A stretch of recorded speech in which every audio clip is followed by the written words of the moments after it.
Hey guys, and welcome to some Tournament Lizardmen games. There's a bit of a mouthful right there out of the gate. We're going to be playing in Tauren's Faction War at the moment, which should be some good fun. And if we get knocked out early, we're going to be playing some Lizardman quick battles as well. Just currently setting up with my first opponent. Looks like we're going to be facing Bilbo Baggins, who I believe is a OG actually a little bit. Played quite a few games, does love to meme and play under different people's names. Cool, looks like I'm just going to add him on Steam, and we'll get this started. But looks like LM, who is Consul Rome, saying he's looking forward to facing me in the finals. Well, if we both get that far, that'll be some good fun. And Zachary looking like he wants to snipe me when I get knocked out of the tournament, which is good to see. Always happy to take on some challenges. So quickly, let me open up Steam, and just add this guy to my friends list. Oh, blah, blah, blah. And a friend. So Bilbo Baggins, haven't played him before. He's been around for a long time. I know he plays under a multitude of different names. And he's currently going under Lamus Moon. So obviously not a big fan of Lotus Moon for some reason. But we have added him, so we'll hop in just a second. Awesome. So, for those of you who don't know what the faction war is, basically you pick one faction. I've obviously gone for Lizardmen, being my favourite faction, and you have to play them throughout the entire tournament. I'll drop a link to the bracket right now so you can see what's going on. Overall, if we get through this first game, it might not be too bad for us. We might be on a little bit of a run. Unfortunately, I think, yeah, Bilbo's quite a good player, but if we get past him, and he is going to be bringing High Elves. Next round will be Dark Elves or Vampire Counts, which both favour the Lizardmen forces. So let's hop in and see if we can find our buddy here. I don't see him so far. I'll wait for him to send us a message. I let him set up the lobby just so I could chat with you guys rather than worrying about invites. Actually, let me go into online mode. May help.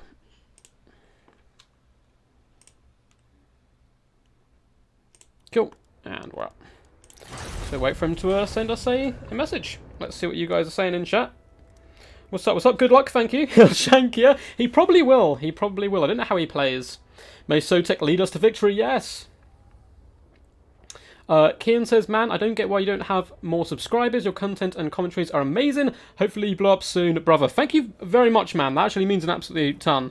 Hopefully one day we will. Who knows? I do get a really cool fan base of people who consistently come back, so I can't be mad at all. Best of luck, lad. Thank you. Looks like we are being invited. So, for those who don't know, Lamus Moon is... oh god, what's the password? I'm assuming 1, 2, 3. There we go. Also, hopefully this isn't going to be laggy. In the background, guys, and the reason we haven't had a stream yesterday is I recorded a 4-hour Lizardmen faction guide, and that's why I wanted to do the stream today based on the mighty Lizardmen. And it's currently processing in the back, and it's going to be cut down to about 3 hours, hopefully. So that could be up tonight, depends how much YouTube struggles. It was like, you want to process what? And kind of was panicking in the background. Let's say hey to our opponents though first. Just, cool. So yeah, that'll be some good fun. Krablin got Vampire Counts as Beastmen first round, very sad. What's up, Magnus? How's it going? Palpatine, do you know anything about Bilbo Baggins and the style of play he enjoys? Hi. I should probably add a screen blocker just in case. What are our screen blockers? Oh no, do I not have any? Oh god. Looks like my screen blocker doesn't want to pop up my standard one. What about this one? Nope. That could be a bit of a problem. We may have to go with this glorious image. Let's lower it down a bit for you guys. So please do scream at me if this screen blocker is left on. There's a little sneak peek at the Lizardmen faction guide that you are going to be getting in the future. So I'll build, then I'll chat to you guys and shout out. Let's hope the Rubberduck won't be counted among the victims of infamous Bilbo stabbings. I don't know what he does, so yeah. Seems to be a sister of Avalon's player. Ugh, I like going big dinos in this matchup, so we'll have to see. Have to see how it fares. And mix up it. How are you guys today? Hope you've all been keeping safe and having fun at the same time where possible. Let us do something along these lines. Cool. Can't tend to bring Krotgar here because it's the mighty Krotgar. Looks like he's ready. Cool. Give me 2 secs. I don't think I have a build saved for this. Maybe I do actually, and then we can just alter that build slightly to fit our current situation. So, Lizardmen versus High Elves. Looks like we have a build ready. Ew, okay. Yeah, I don't want to do that exactly.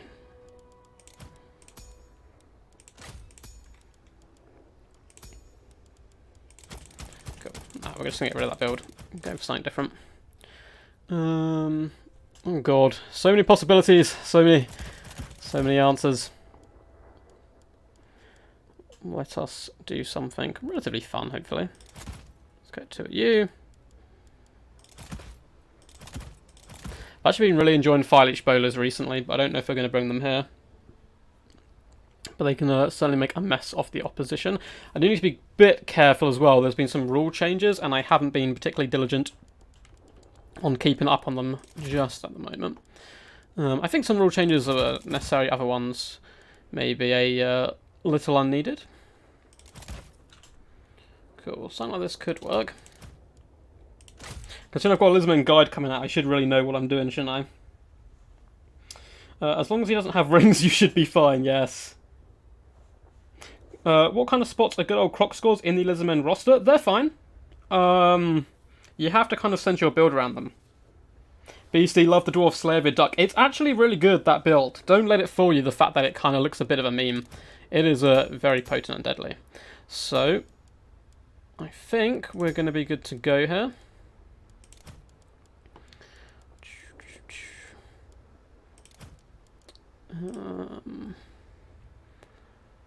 Yeah, why not? Good luck, have fun, bud. If worst comes to worst, we're just going to do some quick battles anyway, so I'm not going to try to overthink it too much. But I kind of want the High Elves to win. No! That's horrible! How could you say such a thing about our glorious Lizardmen? So, as he's readied up, we'll take down the image. So you can see a little sneak peek at our build as we load him. You can start judging. I just love the idea of a giant croc with a sledgehammer absolutely wrecking waves of units. I agree, man. And in the guide I've got coming out, I actually talk about the Boxigors, so the Sacred Croc scores, and the one matchup I think they're actually competitive in, despite what other people may think. A lot of people don't like them, but I think they've got one real strength.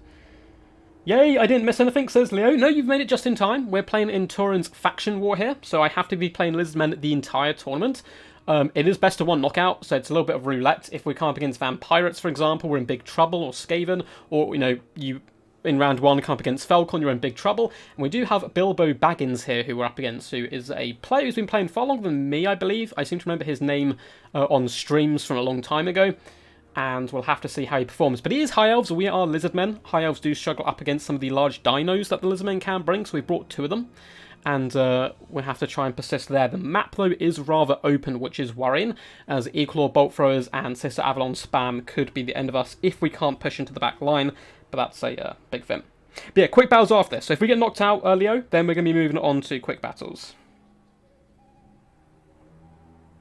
Is 3k for a Lord a bit high? Depends on the Lord. I mean, Mazdamundi can solo this to a point if you stop the missile pressure on him. Dragon Princes and Dragons that try and snipe him, you just drop Cursor Midnight Wind on him, get him a little bit of support, and he's going to absolutely beat the snot out of them, especially if shielded the old ones. You don't know how much High Elves have a hard time versus most factions. But I don't care, I like High Elves. Yeah, go for the Heart, man. If you enjoy playing them, play them. Don't worry too much about how competitive they are. Yes, so Stormrunner, I don't think I've cast that game yet, but that's going up probably next week. Where, yeah, it's a bit of a surprise, I didn't want to reveal it just in case I come against Vampirates, but I have a really funky build at the moment with Lizardmen, where you bring Dread Soaring against Vampirates, and I haven't lost with it yet somehow. But at the same time, I haven't come up against, like super elite competitive players with it. I am not a fan of this map whatsoever. I mean, the map's fine, but in this matchup, because the Ancient Sally has literally nowhere to hide. We can go in this little dip, but my opponent's more than likely going to set up with a box over in this corner, I would assume. Which is a bit of a problem for us. But hey, if they're shooting the Salamander, they're not shooting our other big fat dinos. So let's get some skinks to go on the flanks. These guys are going to try and whip around where possible. Now, you've got to be a little careful with them because, of course, enemy big, nasty cavalry charges can come in and threaten them. And we're going to have to play well with our pterodons. Now, the problem at the moment with pterodons is if they just drop a Tempest on them, you are screwed. Like, they just die. There's no question about it. Overcast Tempest will kill your Pohawk Sentinels. So you want to spread them out a little bit, so that if he kills one unit, it's only one, not two. I don't know if you're going to count as hidden here, and you're not super supported, but he's very quick, so we might be able to whittle our way back.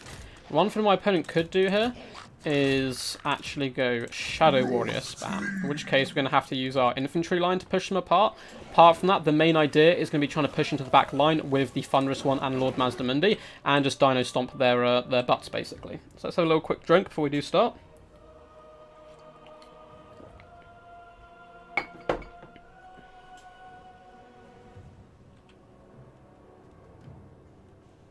Robert Dark, you're an absolute idiot if you think I am not a power game. Not sure what that means, bro. What's up, Blackform? Oh, yes, Rodolph, the faction guide's currently processing in the background. It should be up hopefully tonight. YouTube is having a heart attack because it's the largest video I've ever put up at 4 hours long. That's the original, but it's being cut, and I've cut it in YouTube on their editor, and it's currently processing now, so it'll probably come out about 3 hours. Good luck, have fun, bud. So it'll either be out today or tomorrow, because it could always end up processing overnight. We'll have to see how this goes. I think if we get through this first game, we've got a good chance of getting into the quarterfinals, which will be streamed over on Turin's channel as well. At that point, I may close down the stream, just to send people over to him, or I may continue, and just, once we get knocked out, we can move over. So, let's get ready to rumble. And good luck to my opponent as well. These fearsome Bagginses can sneaky stab you. Okay, let's start advancing. Let's get in there. And we have bolt throwers. Glorious. Do we have Tempest? We have no. Good stuff. So let's start moving our butts. Instead, he's gone for... So this is an Avalon. So the main problem here is going to be pesky net play. With Teclis. I absolutely hate Teclis. I think he's just a bit of a pain in the butt for everyone concerned. But let's see if we can get a little bit sneaky here and start taking out some bolt throwers early on.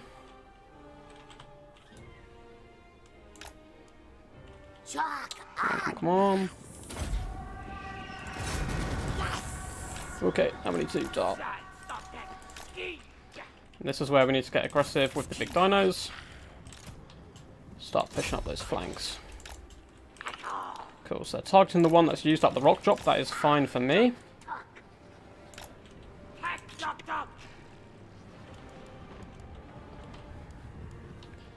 Okay, this is a really important moment, and he's netted one of us. That's a big problem, but at the same time, we can do damage there. And we can start whittling our way into the enemy back line.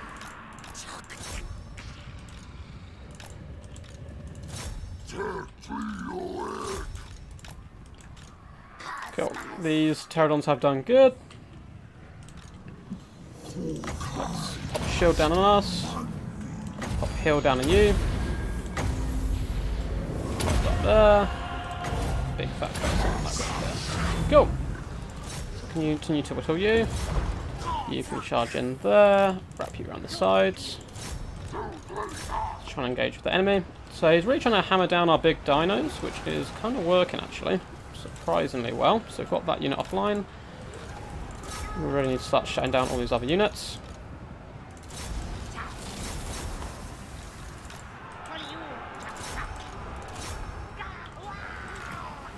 So Mazdamundi is doing fine. For some reason that banishment didn't go down, but that's fine. I think we suffered just too much damage here. But let's keep going. Let's shoot into them. It's not going terrible, but not going fantastic either.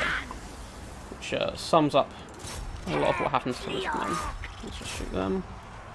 Cool. So beating back a lot of princes. Let's chase them down. Pop and Apotheosis on Mazdamundi. Now, the Thunderous one is a little bit weakened at this point, but that's fine. I'd rather he be weakened than Mazdamundi at all costs. We're swarming nicely at this point. And Saurus should be winning their engagements. Let's continue to chase these guys off the field. And we'll bring you over to pressurize. It's probably going for a big net there. He is. Oh, that's a disastrous net for us. Let's shut you down. I need that Shield of the Old Ones active. Oh, nets are so frustrating. Okay. Keep pressuring them. Okay, heal up ourselves. Drop Shield of the Old Ones.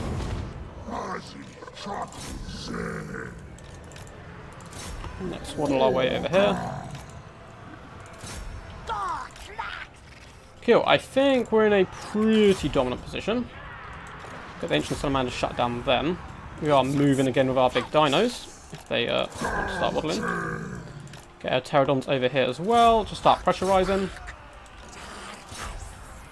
Dinosaurs kind of getting in each other's way a little bit. So let's net down these Dragon Princes so they don't escape anywhere.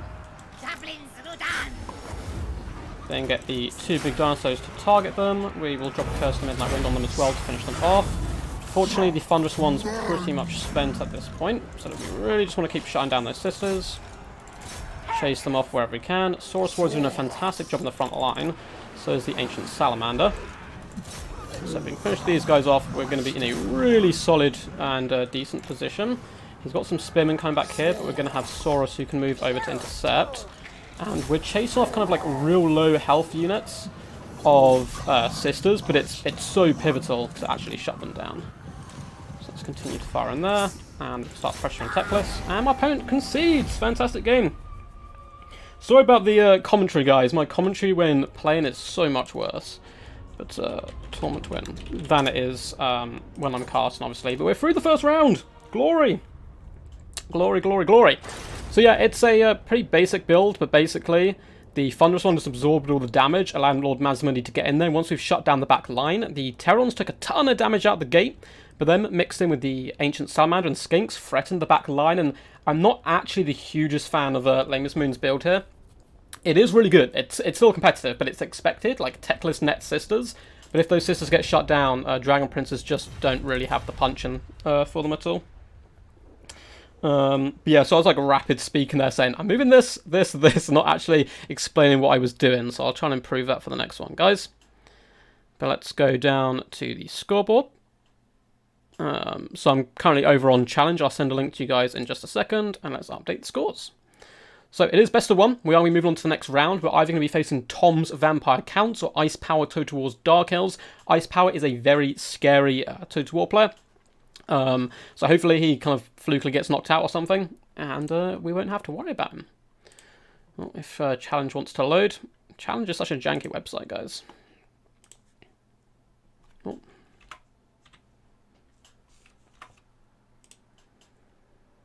Cool. So submit the score there. If Challenge wants to load, that is. Is Mazdamundi on Zlak the meta now? Mazdamundi on Zlak is... it depends on the matchup. I think he's meta against High Elves, yes. Personally, I quite like him. You can also take out the Thunderous one there, add a Feral Carnosaur, and then go a tiny bit wider. I can go through some builds now. Oh, Palpatine won in round 1. Awesome, man. So I'll send a link to the tournament. And for those who've joined late, welcome, welcome. We're currently playing some tournament games, and then when we get knocked out, we're going to be playing a few quick battles, and we have a load of awesome stuff to announce as well. So here's the challenge link. We're playing in Tauren's Faction War, so you can only bring one faction. Of course, I have gone for the mighty Lizardmen being my favourite faction. And we can go over the builds now. This is probably a good idea to break it down, but exciting news coming out hopefully later today if YouTube can process it, or not tomorrow. We have a Lizardman faction guide going over every single Lord unit in the game, as well as every single matchup for the Lizardmen. So it's going to be a big fat one, going to be some good fun. Also, next week, on Wednesday, we're going to be having a clan war that I am hosting between DBD and a beautiful Italian clan as well, so more on that later on. Next Thursday, we're going to be doing a new type of tournament that I haven't hosted on the channel just yet, and that is going to be a I think I can't remember. Oh, I'm going to find the official name. Let's find the official name, what I have named it. And that tournament is going to be called, if I sneak down, the One Build Battle Royale. So basically, what's going to happen with the One Build Battle Royale, you get to choose one army. So similar to this, but instead of picking one faction, you send me an army. For the entirety of that tournament, you have to stick with that army all the way to the end. It's going to be best of ones and be super good fun. It's very similar to Lord Master Sotek's tabletop tournament, which I wish he did, continued. He seems to have stopped for a while, so I thought I'd fill the void. And we're not doing tabletop rules. It's going to be normal banner rules, but should be good fun. And here's the challenge link to that. So you can sign up. Equally, I'm going to do a big announcement in my Discord later today. And you'll be able to sign up there. So I would join my Discord, link down below, or join the challenge page there, where you can sign up for the one-man tournament. Probably actually going to drop a link to that as well on my Discord just now. So that'd be good fun. And then the week after, on the Wednesday, we're going to be starting DBD Season 7 as well. So it's all exciting stuff. So while we wait for my opponents to finish their first games, that was quite a quick victory for us. Looks like Council of Rome won as well. Who are you playing, buddy? Are you currently playing High Elves, I would assume? I know you're very good with them. Thank you, Aldelmo. We did win round 1 up against Bilbo Baggins. Have you tried double Ballista Stegodon, Mazda on Mobility Scooter, and Missile Resistance Saurus against High Elves? So I've tried similar builds up against Dwarfs, for example, trying to outshoot them from range. It works pretty good up against them, pretty good up against Skaven. I can see it working well against High Elves as well. I'm a little worried with the double ballistas. You're not going to be able to finish off these sisters because they're going to go in that line formation and you're only be killing 1 or 2 at a time. And then when they get close to you, you're just going to get finished off. But I'm definitely down for trying it out. Yes, it is LP is the Italian clan. So that's going to be Wednesday. The day after, we're going to have the Battle Royale, where you can only choose one army, and it's best of ones. And the week after, we start Death Before Dishonor. But yeah, to go over the build as a whole up against High Elves, basically, if in the situation we came up against there, just to explain it a little better than I did during the battle, is the only threat in his entire build to us is the Dragon Princes, if they go after anything that isn't Maz and the Thunderous one, and the Sisters. So if we take those 2 things out of the game, we win, pretty much. So what you want to do, you take Lord Mazdamundi, banishments and renations of cities. We didn't even get to use all of them. We didn't need to in the end. But he's an absolute wrecking ball. And because you have 2 large creatures, Teclis can only net 1 of them. So regardless of that, you're going to get into the back line unless he decides to intercept with Dragon Princes. And if he does that, you simply pop Curse of the Midnight Wind, lowering their armor and melee attack. And Dragon Princes actually struggle up against large, apart from the Fireborn. So if you can focus them down first, that is brilliant. You drop a Curse of Midnight Wind on them. They're basically wet noodles. You beat them back, and then you're free to kind of rampage around. And if he's focusing down your big dinosaurs, your Pterodons are causing absolute havoc in the back line. We sprung the trap a little early, and they came in, but I was trying to stress his micro, seeing if he was paying attention, and shutting down those bolt throwers. And they did a good job. They didn't make tons of value, but they hunted down units, forced them off the field, and were general a big nuisance in the back. Saurus are going to beat Spearmen. They're going to beat Silver and Guard, although it takes them a long time. So you get the Skinks just to filter through. Doesn't matter if these guys die. And the Ancient Salamander's there just as a bit of fun, really. But he does do big burst damage as well to units like Phoenix Guard or Swordmasters, in case your opponents brought those. And also good up against any tightly packed formations, which is basically the way the High Elves play. I went with Empire for this one. Sounds fun. I think Empire are good in this type of tournament because they're very versatile. What about some Rogue PG? As in Phoenix Guard? Phoenix Guard, just don't worry about them. I'm just underwhelmed by Phoenix Guard in this matchup because all you're going to do is walk over them. Like, they can net you for a while, but you can heal up with Apotheosis.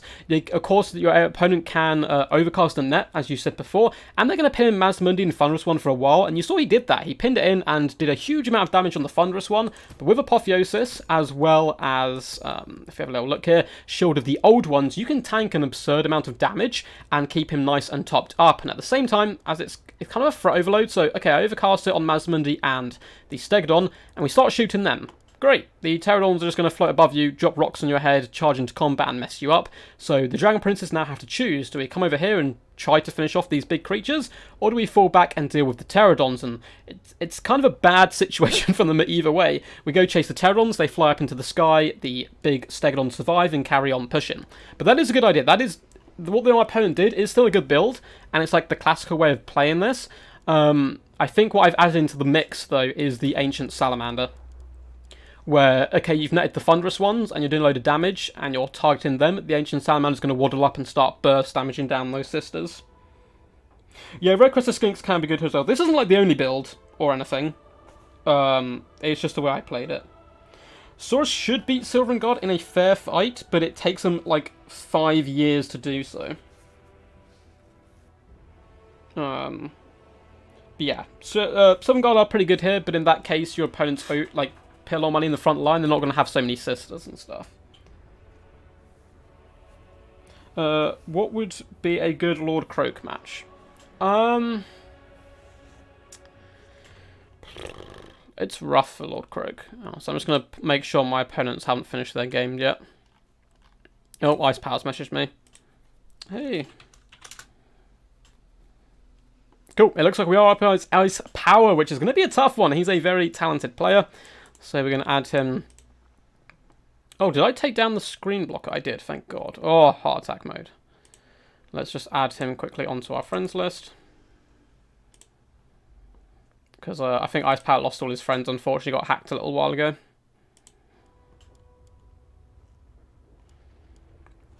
And yeah, looks like we're going to be fun. What's up, Ben? How's it going, man? Hope you're competing today. Yeah, Lord Croak is good up against counts and up against inexperienced players, but overall, Lord Croak's ability is rather slow. I actually don't mind it up against Skaven, which I know sounds a little ridiculous, but they tend to have to mass up around your large creatures to try to stop them from breaking through, so you then drop Lord Croak's spell down, and they either retreat, allowing your big monsters into their back line, or they take the hit and he kills a load of forces. He can be fun up against Dark Elves. I'm not going to bring him here, because I think Ice Power's got too good a micro, realistically, for us to handle. I feel I'm playing under the name Melon Lord, so Ice Power saying he wasn't sure who Melon Lord is. I think I faced him a few times. Ice Power versus Rubber Ducky. Let's join. So Ice Power, super cool dude. Been on the channel quite a lot before as well, so always good to see him in action. And I believe if we win this game, we may be into the quarterfinals. Let's have a quick look. So if we win this game, yeah, we'll be into... Oh no, we won't be. We'll have to win the next two.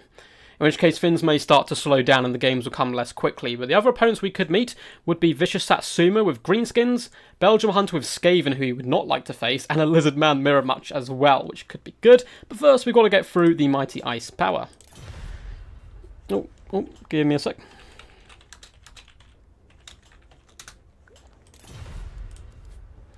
So let's pop up this. We probably don't need a screen blocker with Ice Power. Let's do it just in case. I suppose it gives us a bit of a reveal for you guys. Boom! And that's a little snapshot there of what's to come with the Lizardman faction build. Okay, so what do we want to do here? I think I've got some builds already saved. But what I normally do, I tend to have like builds saved and I alter them depending on how I feel on the day. I don't like getting too rigid with the same build over and over and over again. Saying that, this build looks pretty solid. The one threat's going to be Blackguard. I actually played Ice Power early on, a couple of days ago, and he loves Blackguard and Agarond here. So this is a matchup where Lord Croak can shine if you can escape the overwhelming missile pressure. It's a tough one. It's relatively Lizardmen favoured, but because I know Ice Power absolutely loves Dark Elves and mains them, it makes it a little more trick on how I want to play it. That's one of the cool things about these tournaments as well, is everyone's playing their best faction, so you tend to get some really awesome and close games out of it.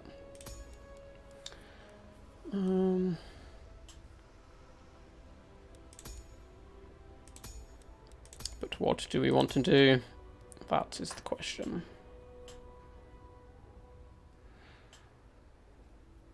I think this build can work. I'm kind of looking at a build I've had previously saved, and it certainly does have a bit of bite to it. But I am very worried about Blackguard and Agarond here. In which case, we can kite them. We can net them, and we can banish them. Cool. Let's go with this. We'll see how it goes. I'm not super confident with this one, but I don't want to leave him hanging too long.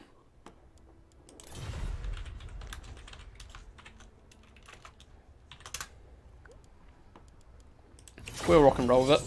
We'll try out this older build. Even Star is going strong in the open faction wars. Even Star is a very good player.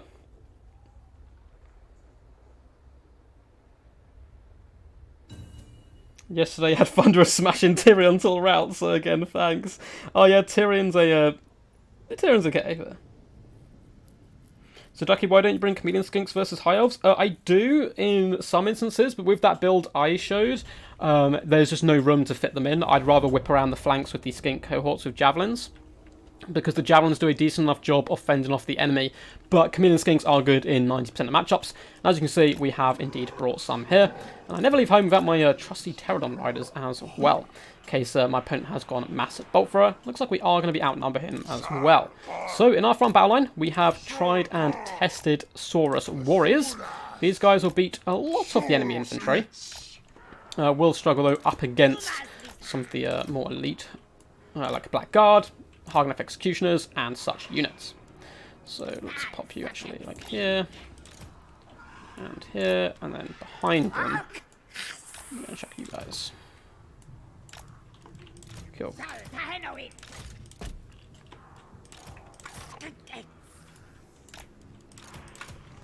Split up our Skinks just a little bit to screen, and also help protect the flanks. And our secret weapon here is, of course, the Umbral Tide. These guys with the net, brought with the Slan Mage Priest, should be able to deal relatively well with enemy cavalry. But we don't know how I feel about this build now I've seen it again. We don't have many fast movers to protect our backline. So normally, when I like bringing Salamanders, I bring some of the Cold One Spear Riders as well. But it looks like we've neglected to bring them. But, you know, we're going to stick to our guns. Still feeling not too bad about the build. I think it is slightly dated. But we do have a Slum of Light Magic coming with Net of Amantok, so you can pin in enemies. We have Fast Protection to help out the front line, help out a lot of our other troops. And we have a Shem's Burning Gaze, because I had some leftover money, I assume, and that's why I chucked it in. I don't actually really use Shem's Burning Gaze much. And Bloodsucker Spite as well, it's like, okay. Apart from that, Banishment's very good, Aura of Quetzal's very good, Shield of the Old Ones is good, and we're going to have to see how we fare. I'm actually going to keep the red crested Skinks slightly tucked in, so we can whittle back and protect our range core here. Cool. Because this is such a juicy target for my opponent, I don't have anything to punish him for actually coming in here and taking it. That's the problem with this build, it would seem. Right, well, let's rock and roll, dude.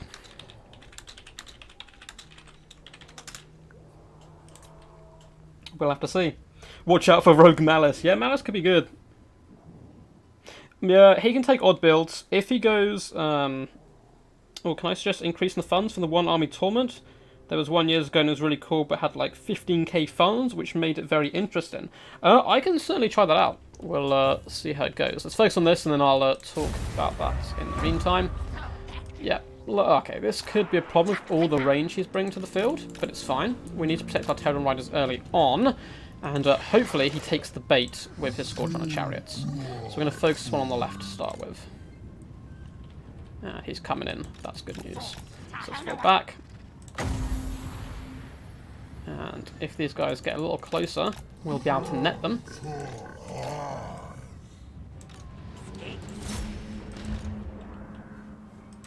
And let's come after the Scourge Runners, although it looks like he's not going to be falling for any traps here. So let's try and get out here if we can. The main Assault Advance is going to have to continue. So we may just be able to punch through and grind out with the Saurus Warriors. We'll have to see. Let's float over here. Cool. And we've caught one unit. That's good. Let's really hammer them home now. Okay. Big boy's taking some shots, that's fine. Let's fall back with you. And this unit should be getting annihilated. We're even going to charge him with the Pterodons and really try to finish it off and punish it. Okay. So we're trading the Bastillon here, but it's probably worth it. If we can break this unit here, that is some absolute golden value. Ugh, somehow they've survived the ridiculous amount of fire cloud we've put on them. So yeah, we're going to have to advance, which isn't good.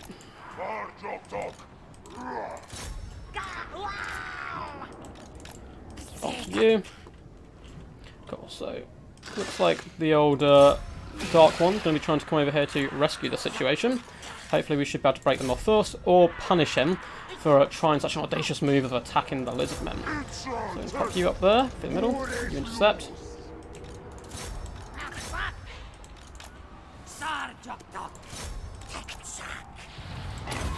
Let's just pop that down. Let's start the advance now. Get one unit, start pressuring the back lines. Where's the other chariot? The other chariot's been dealt with, which is good.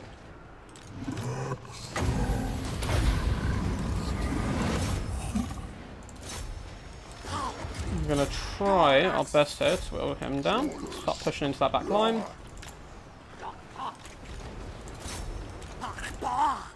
Okay, so we're kind of struggling to force our way here into the back, but that's okay once we get our Pterodons back. It's just if we can do that in time.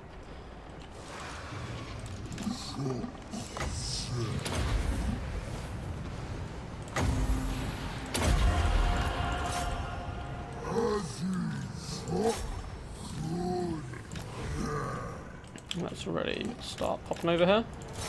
Our Start Blade, of course, is a pain in everyone's butt. That is his job, you know. His job role is that he's a pain. Just fall back with you. Can we just finish off this unit spin really quick? Have we forgotten anything? Yes, of course we have. We've got that here.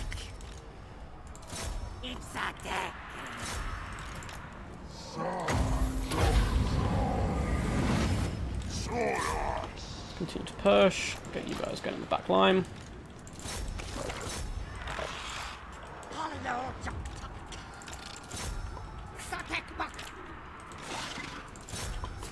Oh, that did so much shock damage to our Umbral Tide there, which is a big problem.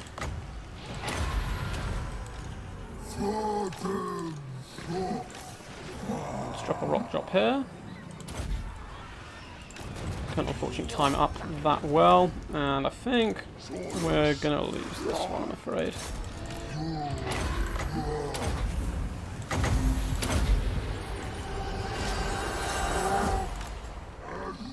Especially if we lose our Lizard Lord that early. Take you off skirmish mode, as it sends you into really stupid decisions.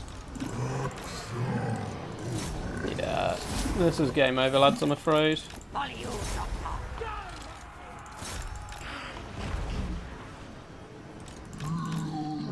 pretty sure. I mean, Malekith's just unkillable.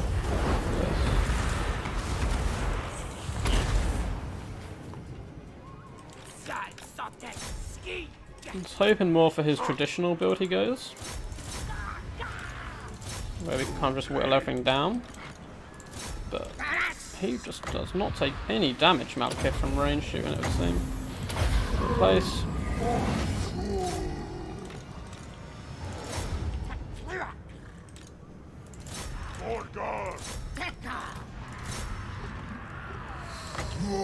Done decent damage, but it's not going to be enough unless we can like snipe out Malekith here by some miracle. But he just, look at this, he just sits there and devours bullets like it's nothing.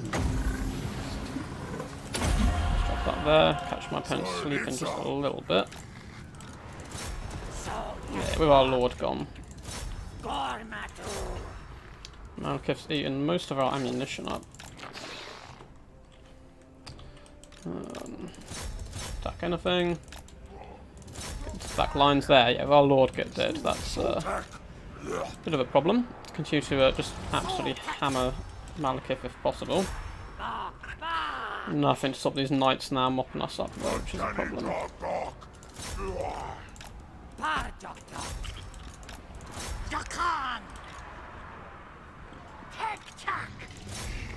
Yeah, those Dark Riders got incredible value. GG.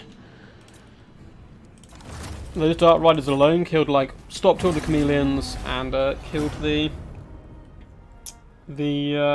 Emerald Tide. That kind of sucks. I play without debug cam because it's much better for casting games. I think. I don't like debug cam. What's up, Red Legion? How's it going, man? Haven't seen you in a while. Hey, we got the Slayer Man, the Myth, the Legend in here as well. ALDB, aka Grombrindle Jr. But yeah, well played to Ice Power. I quite like his build. Yeah, no, I like it. I like the build quite a lot. I don't like bolt throws in general. They perform really well here because I didn't bring my usual kind of massive pterodons. And then a typical Ice Power build tends to have a ton of Dark Shards in it. Squadron of Chariots, I mean, we can deal with them super easily with this build. You just net them. And you can see one of them got like 5 kills and not that much value at all. The other one did a bit better because I did damage to it early on, but I couldn't split the Pterodon Riders up. There was just too much shooting for me to get through realistically. If we're up against more like a Blackguard build, which is quite common, you simply pull back and kite with the Chameleon Skinks, and Dark Rider repeated crossbows again, which is quite common. You just killed them with the Skinks. But the real winner here was Malekith. Like, not the craziest damage value, but he took like 50% of our ammunition from all our Skinks, and a load of shots from the Emerald Tide, and didn't even flinch. And that's kind of the problem with old school Malekith. He's not OP or anything. He was way back in the day. He's just a big pain for the Lizardmen in general to deal with, unless we brought something like a Tempest. But then we lose out on our net, so it's a bit of a give and take there. But well played to Ice Power there. So 2 really fun tournament games. Good luck in future rounds. Oh.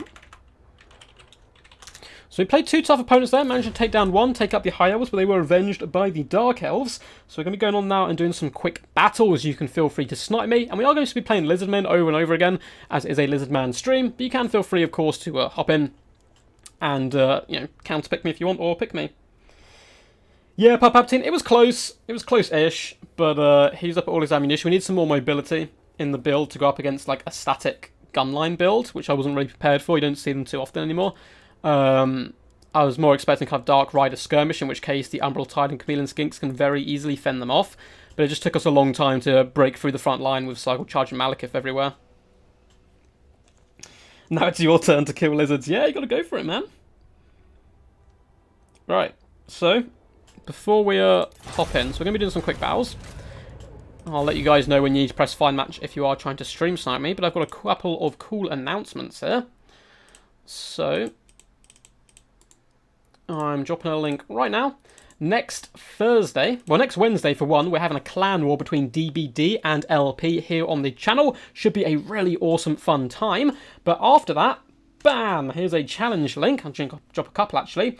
We're going to be doing a 1 army tournament. So this is very similar to the tabletop tournament of Loremaster of Sotek, but we are going to be using banner rules instead of like tabletop rules or any of that kind of stuff.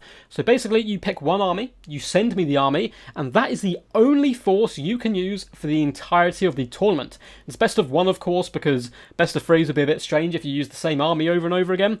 But should be some really good fun. It's something I'm trying out for the first time, and if people enjoy it, we can experiment with, you know, added funds, taking away funds, all that kind of crazy stuff, and maybe mix up the rules a little bit. Do you still need to manually edit the game files to enable the debug camera? I'm not sure because I haven't actually used it, the Parkriller. I've like looked at it and stuff, and I'm just, yeah, I don't like the view. I think it's a bit more cinematic. Yeah, I think shooting the bolt throws with the Basilion was a better bet, but I don't think he was going to make it. I think the Dark Riders would have finished him off. Fun fact, I thought that was tonight. Oh no! What, the Clan Wars storm? No, that is next Wednesday, I believe. I hope. Fingers crossed I haven't messed that up. Cool, so we're going to be doing some quick battles now. Just going to check Discord, make sure we're all good. Cool. And if you want to try and stream snipe me, please press Find Match now and you may get a good opportunity. And then I'll do it in just a couple of seconds. We're just going to be trying out Lizardmen, doing some fun stuff. So if there's any Lizardmen units you want me to bring, please let me know. And we'll try them out and go through them. But good to see so many of you guys here. If you are enjoying, feel free to hit that big old thumbs up button. And if you're new, welcome. I'm a Rubber Duck of War, also going under the name of Melon Lord here. And yeah, I do Total Warhammer content every single day. So if that's your jam, feel free to subscribe to the channel for more good fun stuff. Yeah, Dark Riders, I don't know, I feel like he would have just pushed up the Dark Shards. Maybe. I mean, it was better than what I did with it. I just kind of let it die. So, I do agree, yeah. Getting the Bastillon to move up and start shooting the bolt throws maybe would have been a good idea. As they managed to get some pretty good value. Up comes Hayden's Phone, who I believe does actually watch the channel. I think we've had him in some free-for-alls before. Hey. But who knows, we might have just randomly bumped into him. But we are going to be bringing in the forces of the Lizardmen here. Nakai! Oh, hell yeah, we're going to get some Nakai games going. Will there be some free-for-alls later? Quite possibly. I got work tomorrow morning, so I won't be online for too long. Is Tic-Tac-Toe viable? Yes, he is. But only in the sense if you want a really cheap lord. So if you're going to bring Tic-Tac-Toe, you basically want none of this. You basically want him like just cheap and cheerful like this. These items are okay. But most of them only work when you're in the air, and Tic-Tac-Toe's not going to be beating a dragon or anything else. So unless you're supporting him with something like Colossodon Hunters or Ripidactyls, Pterodons, you just want to bring him as cheap and cheerful as possible. He's incredibly quick with 110 speed. Your opponent's simply not going to be able to kill him. Now, my favourite build in this matchup is... There's two really good ways of playing this one. One of them is the Falcon approach, which is probably number 2. Here you go. So you have a load of Temple Guard. You juice them up with the Slan Mage Priest, using Brian's Time Warp, Fast Protection, all that kind of good stuff. And you harass the enemy Javelins, which are the counter to this build, with the Pterodon Riders. But personally, I quite like playing it a little bit different.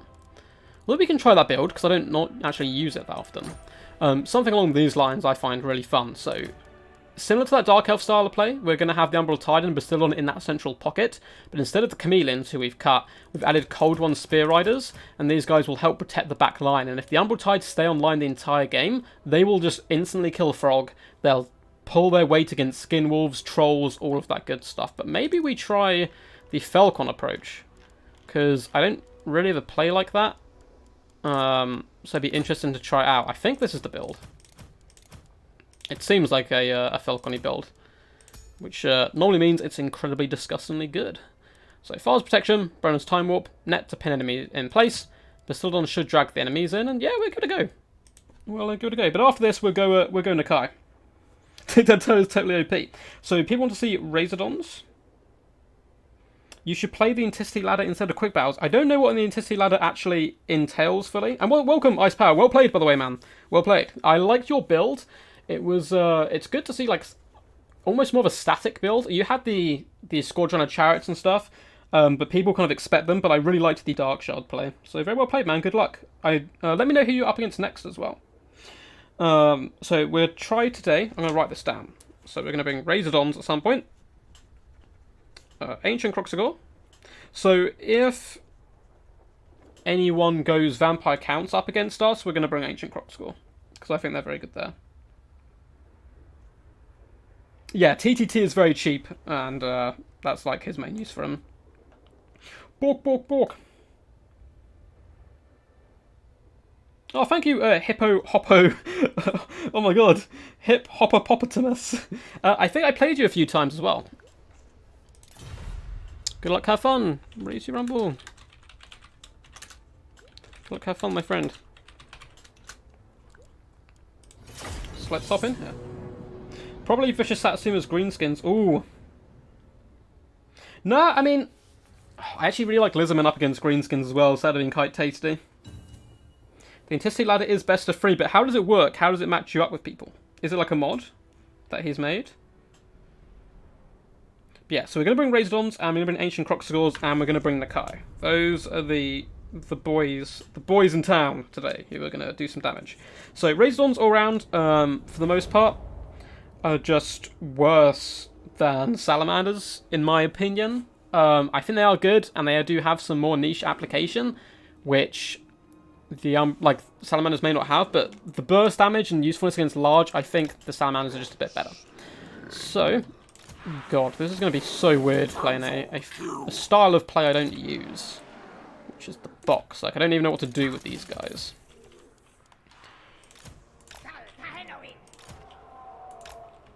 So, the Carnosaur's job here. This is quite traditional Lizardmen play.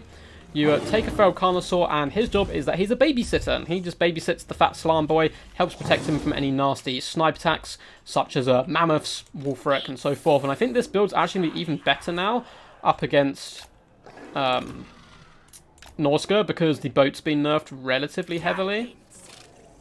So do we just let the Temple Guard take the front line fight? And then, if he doesn't want to engage with the skinks, we just fling them around the sides. Keep the Croc Squad to counterpunch. Something like this may work. Oh, probably should remember you two. Tedder Riders here, their only goal is to harass javelins. So if my opponent leaves them unguarded, we're just going to dive on them.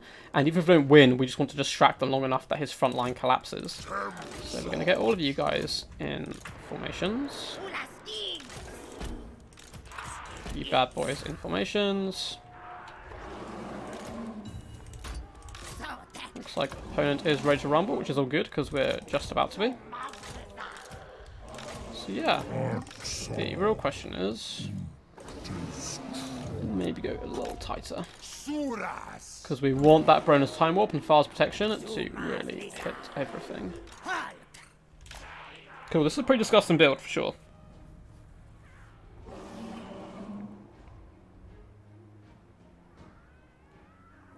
I've got a lot better over the past couple of weeks. Yeah, man, Icebat, you're a good player already, bro, so that's pretty scary. Yeah, sounds fun. The quick bow. Eurodoc, I'm trying to run a scrim against you sometime. Sure, man. Message me on Discord. It's the best way to organise. I am rather busy at the moment, unfortunately. I'm working like straight for the next like 3 or 4 days.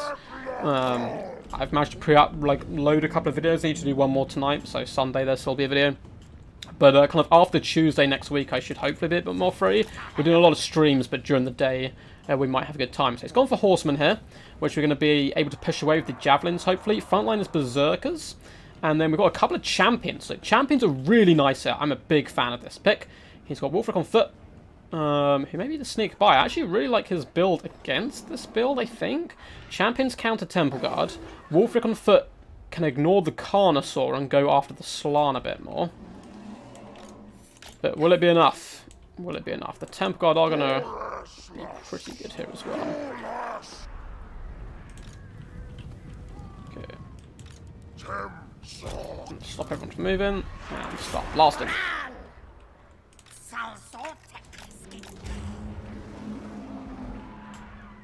I was a very bad opponent the day that I play you. Wolframic. I don't remember the game, man. I'm sure you were very good. One problem I just realized my opponent has, he has no javelins. Oof, that's rough. That'd be very rough. And then what we're going to do is simply net them in play. And we can float out to this side. Back a little bit. Start shooting you. Cool, and we're engaged there.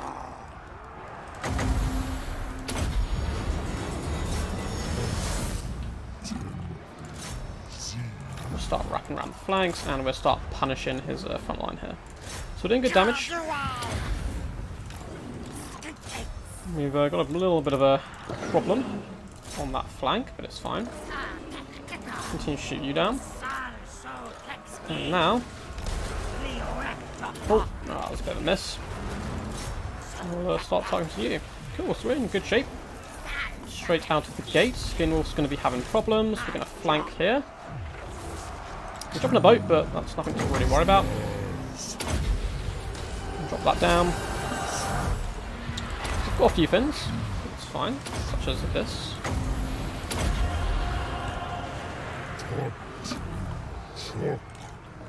The Skinwolf is suffering badly. And we've kind of broken the backbone now of our opponent's build. So we're going to just...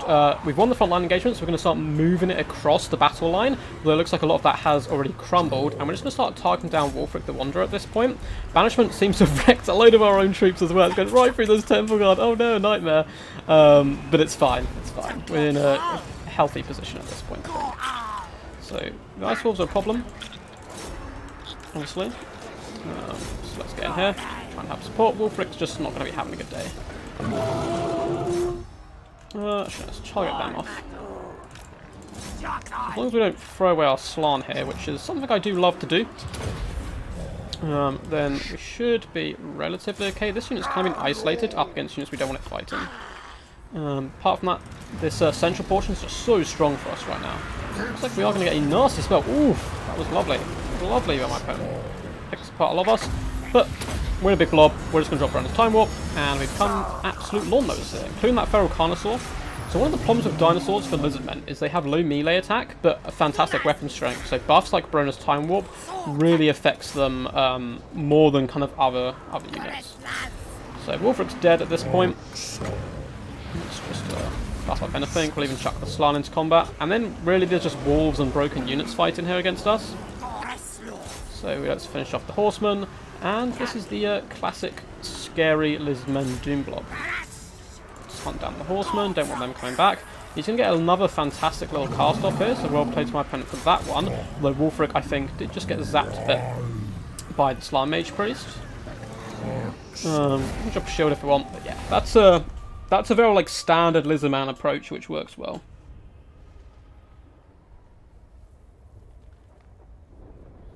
Working so much, mate. It's great for you. You're making some time for us. After 11 hours of working today, a stream is all I need to unwind, man. I hope it helps, man. Hope it helps. So yeah, really fun build. Well played to Hayden's phone. I quite like his build in the form that's... I don't know if how I feel that much about Berserkers. I think a couple of units to really tear through Skinks quickly can work. The champions as well do good up against Temple Guard. The problem is if you get them caught when Brona's Time Warp's popped or Files Protection, they're really going to struggle. And then the Terran Riders as well could kind of just hunt down the back line. I like the idea of not going Javelins and just trying out with a couple of Horsemen and protecting them with Cavalry a bit more, but we managed to net one, finish it off pretty much straight away. You can see I got 10 gold back, which obviously is not going to be trading very effectively. I still think the Mammoth's the way to go. You can pull it through Temple Guard, it can duel the Feral Carnosaur on Slan and slaughter the Slan far quicker, but it is risky, so I also like the experimentation with the Footlord. What do you reckon Nakai needs to be a competitive Lord? He needs to be far cheaper than he currently is, and his items need to be cheaper as well. Because the problem you have with Nakai... Oh, boy, if you want to try and snipe me, press Find Match now. I'll press it in a couple of seconds. The main problem with Nakai is the Ancient Crocscore does his job better than he does. And it's cheaper, so there's almost no point to bring Nakai. I have to face Grombrindle now. Grombrindle's a tough opponent, man. And Empire versus Dwarfs. Oh, that's rough for you. I believe you're Empire, and he is most likely going to be bringing the Dowie. But yeah, he certainly needs some love from Nakai. But we'll try bringing Nakai. We've got some Ancient Crocscore games as well we can bring, and Razordons. Hopefully... Oh, Constant Rome, go Cav heavy, I want to say. That's my advice there. You can't outshoot the Dwarfs. It doesn't work. You really can't outshoot the Dwarfs. Yeah, you have to, like, kite him and just cav overload. Hey, man. So we're up against Lord Baltimore here. There's a really good song called Baltimore Love Story, I think. Okay, so Skaven. Skaven is pretty horrible. We wanted Ancient Crocscores, wanted Nakai and Razordons. Okay, these are not good matchups for them, I don't think. But we're going to give it a go. So we're going to lead Nakai. We'll probably save the Ancient Crocscores for... or the Sacred Crocscores for a game after. So we have Miasma of Despair and Primal Roar. This is the problem with Nakai, is all his items are very good on paper. So Golden Tributes, Perfect Vigor, that's great. Primal Roar is very powerful, so is Miasma of Despair, but he comes in at 2.2k and he just never has a chance to actually make that value back, which is why he's a little bit weak. But we're going to go for him anyway, just messing around, having some fun. Let's go for a little Skink Priest of Beast to threaten the back line with Manticore summons. And then Croxigor can be good in this matchup, actually. Someone was asking earlier about Croxigor. Taking like 3 units of Croxigor here is not completely terrible, because they're relatively fast. So let's go Umbral Tide. Bring 1 Razor Hunting Pack as well. And then, yeah. We want to be pretty wide here to really break through the enemy. So our answer to help abominations and stuff is in these hunting packs. What's the map though? Oh, Troll Country. That's very good news for us. We can close the gap a lot quicker. So Cold One Spirit Eyes as well then, maybe, to help protect the back line from Rat Ogres. Something like this could work. Obviously normally I wouldn't have Nakai. Who I would probably bring in this matchup is a Saurus Old Blood. Oh, 0 gold spent though. Is a Saurus Old Blood because he's very tanky with Amulet of Itzel, or Krotgar because Hand of the Gods will pretty much half-shot any Skaven character, which is always good. Yeah, good luck, Considerone. Thinking about bringing the Sunmaker. I actually like the Sunmaker. People hate it.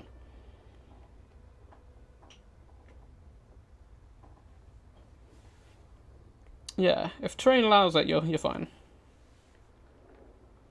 If only Nakai wasn't a meme, I'd pay money to see him reworked. Yeah, Barbecue. I think he needs a little bit of love.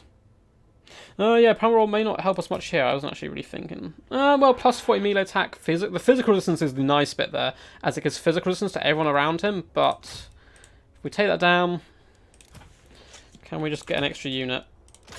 Not quite. Let's keep it for now, because we're trying to showcase him. And we get a 0 gold build.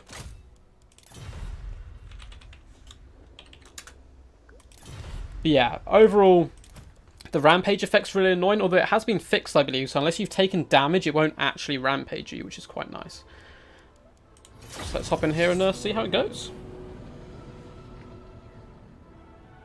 Feral Cold Ones. So, Feral Cold Ones get quite a bad rap in my Lizardmen guide that's coming out. I think they're the 2nd worst unit on the Lizardmen roster. Well, maybe 3rd worst. 2nd or 3rd. I think they're terrible. And it's because they're a Hound unit which rampages. And it's a relatively small unit, so it takes damage quite quickly and then will rampage. And it's a unit which has to hit and run. That's the whole point of Feral Cold Ones, is they're going to be darting into the back line, hunting down artillery crews, archers, dragging them down. But if they rampage just into some spears or something, it's a complete waste of money. So I think they're the lowest end of a Hound-style unit. Now, they do have decent AP, but that's not really helping them out against most targets they want to take down, maybe dwarves. But yeah, I don't like Feral Cold Ones, I'm afraid. Interestingly, I played against Lord Baltimore just yesterday. Awesome, how did it go? Terminus, did you manage to stomp him, or did he scrap one out against you?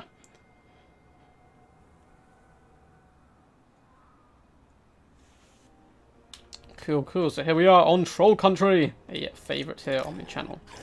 So we're just gonna absolutely swarm him. So the reason you have to basically do this is actually let's put a bit more of a core. Is in case the Skaven's gone mass range and mortars and stuff, you just have to shut down their back line. There's no way around it. Put you in the middle. Here we go. This side. Kai this side.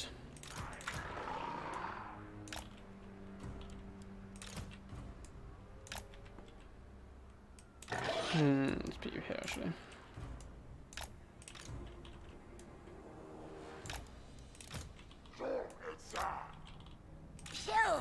Cool, I think a formation like this is fine. So we're kind of going for a semi-flank overload. Yeah, opponent outnumbers us quite heavy. Bounce power's very heavy in his favour as well, but that's completely cool. So the reason I don't like Razors in this matchup is most of the Skaven units are lightly armoured, so their AP is not really going to come into effect. It does have a niche application up against what they call like Screaming Bells and that type of unit. So it's not the worst pick ever, although they will most likely be sniped down by our opponent. So what I normally do in this matchup instead, obviously we're showcasing, I'd have Krotgar instead of Nakai or Saurus Old Blood. I probably wouldn't take the Salamanders. I would probably take triple Kroxigors, and then you just bomb rush them all at one side and try and flank overload your opponent. So let's just accept everyone. And good luck, have fun. Good luck to the legendary Lord Baltimore. Let's see how he performs. And how we managed to scrap it out back against him. So, the advance is on. Frot the Unclean. Ooh, how's that? This is, we can stop a little bit closer here. So, unfortunately, we have no net. But yeah, Frot does not want to mess with Salamanders. The problem is, I feel like we're going to get run over here, maybe. But yeah, look at Frot. Look at him go. He's juking pretty effectively here. So, let's switch the target. Just start hitting them.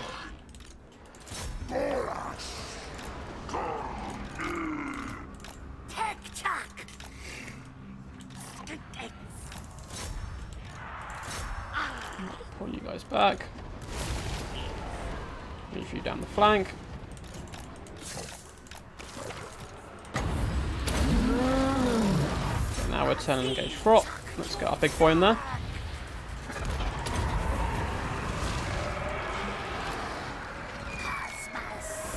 And we're going to go real hard on the assassination attempt here.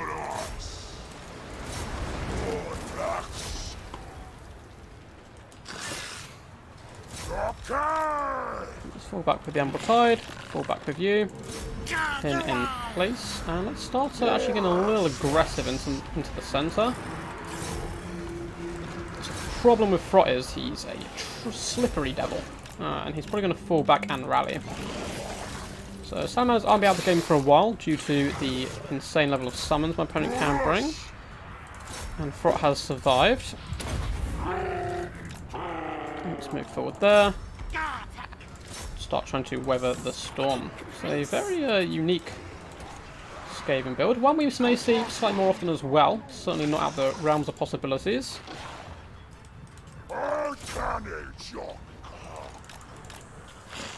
Okay, let's get back into the fray. And did Frot escape or did he die? Looks like he's going to escape again. How's Nakai doing? He's just, you know, happily feasting on some slaves. What he does in his spare time.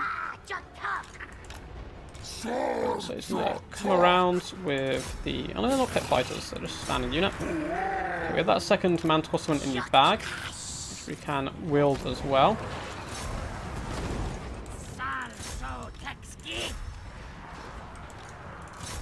So opponent's backline is a little open.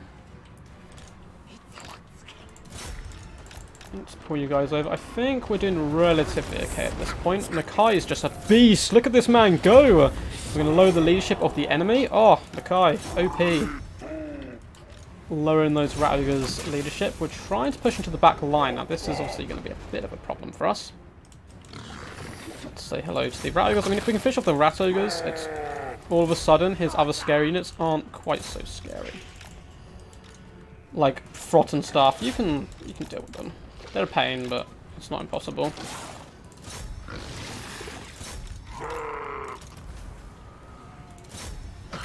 Cool. Razordons are here as well. Let's actually shoot them.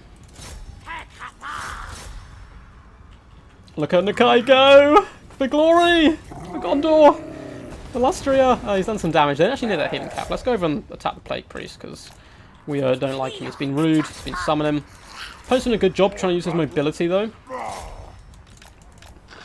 To protect his Poison Wing Globadiers, which is good, and then it'll pull me out of position and kind of open up my nice soft squishy units. So we're going to pull back with the Cold and Spear Riders to help protect if needs be, and just attack this flank.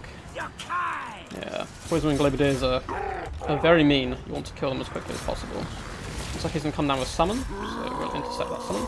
Oh no, we don't want to intercept that Summon, we want to run away. Kai needs to get out of there.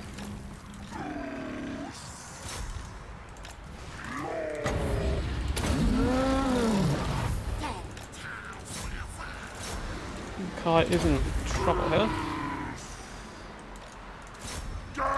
Come on, summon that manticore, please. Little kite there.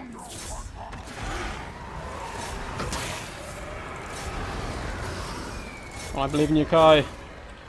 Kai has unfortunately gone down. Charge into the slaves, try and break them. We were looking pretty good. We kind of overextended there from the Kai, unfortunately. Just going to avoid them for now.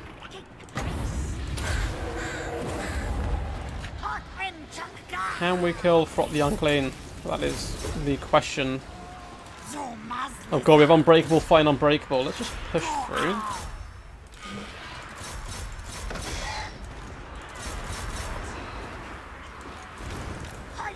So we have managed to finish off Frot. Unfortunately, Manticore is rampaging. That's fine. We're going to waste that on it, but attempt to save Nakai. I think it's worth it.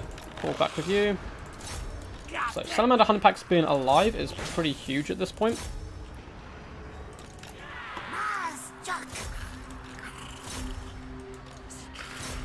This is a close game. This is a close game. We don't have any Manticore summons left. If we can kill this bugger here, we should be fine. Just keep moving on with them. But Poison Wing Globe it is, my god. I want to see their value at the end. It's going to be something disgusting for sure. Let's see how on point my opponent's micro is. It looks like he's ready to go straight. Manticore is going to come crashing in. We just need to break him quick enough. Fire, fire. Finish him. Just pull back with you. Okay. Oh, looks like he's going to survive. Let's run over here. Try to keep putting pressure on him.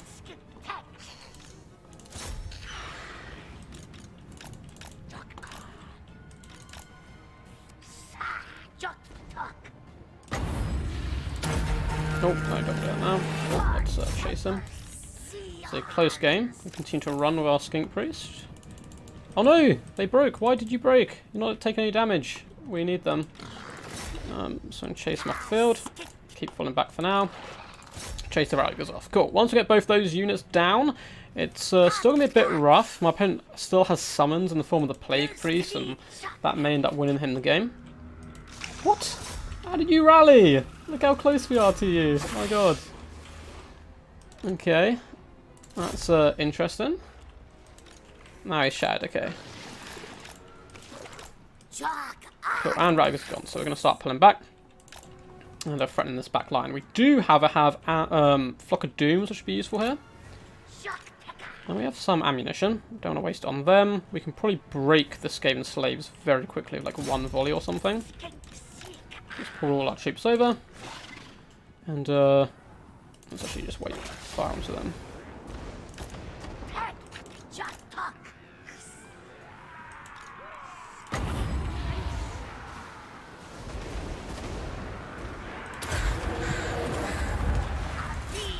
Let's break those guys.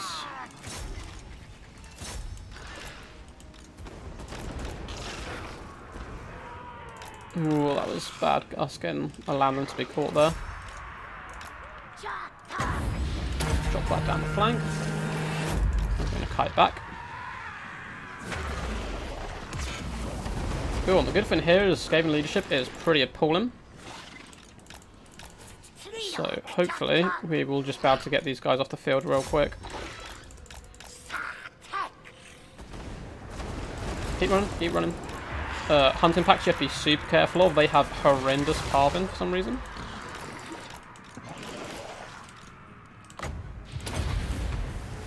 So let's keep retreating there. So we need to stay attacking there actually. We're not playing tournament rules, but I try to stick to them roughly. It's good practice anyway. And then what we're going to do, turn and engage for you, and fall back with this unit instead. Save up for another Flock of Doom. Fall back with you. Shoot with you.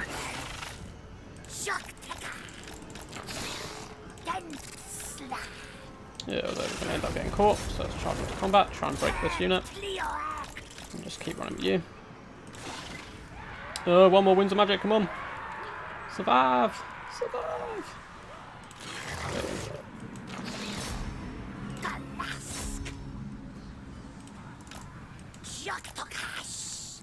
Don't think we're going to have anything to kill his little geezer here, I'm afraid. Plague Priest.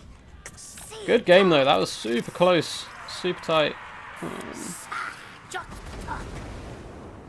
Let's just hold back the 7 guys for now. Oh, we have ammunition as well. No.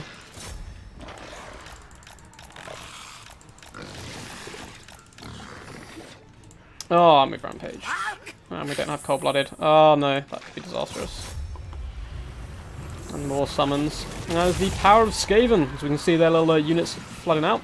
But this is an interesting matchup. It's considered by most to be horrific for Lizardmen. It's not that bad. I do like my opponent's build. It was a really fun build. I still think it's better to just go...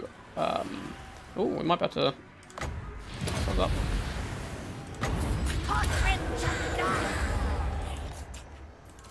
Oh, we run out of ammunition as well. GG. Yeah, if we didn't bring Nakai there, we'd probably win. That's the problem with Nakai. Like, if we brought an Ancient Croc score even, he's just better. But still well played to my opponent. It's very well played. Yeah, Nakai is... Yeah. Yeah, Nakai loses to Gorok 10 out of 10. I can certainly see that being a classic Finn. Oh yeah, Nakai would be a horrific sight to see. Imagine a gigantic crocodile running at you, swinging a mace, muttering a dead language that you don't understand.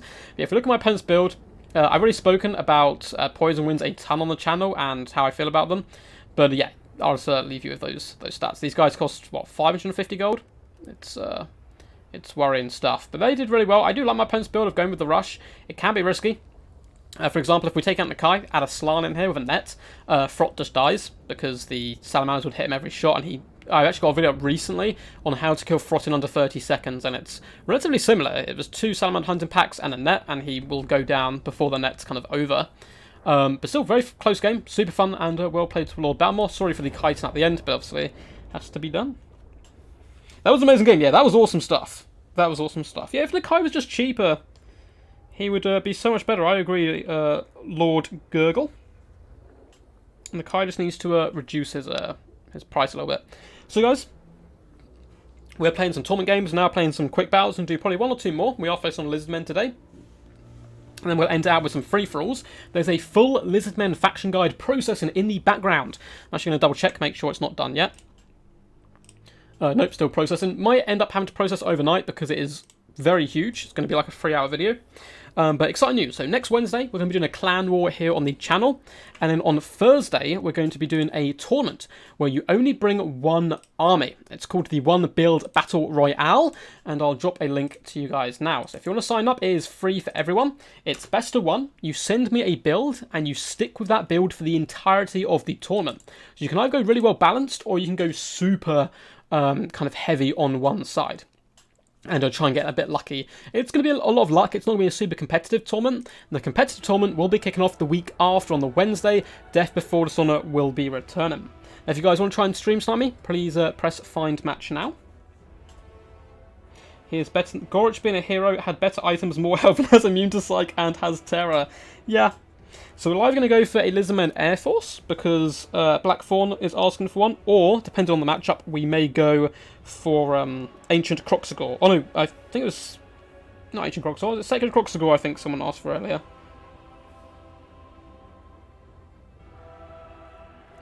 You can play, man. Honestly, the best way to get better is to play in such events. Don't worry about like winning or losing. Just look to have fun and try and improve as you go. B5. Oh no!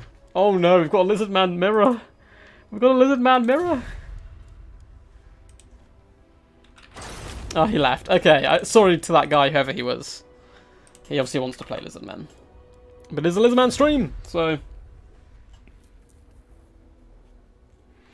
But yeah, as I said, so yeah, participate, man. Honestly, it's just a load of fun. It's super chill. Don't worry about winning or losing. The quarterfinals onwards are going to be cast because it's best of 1s.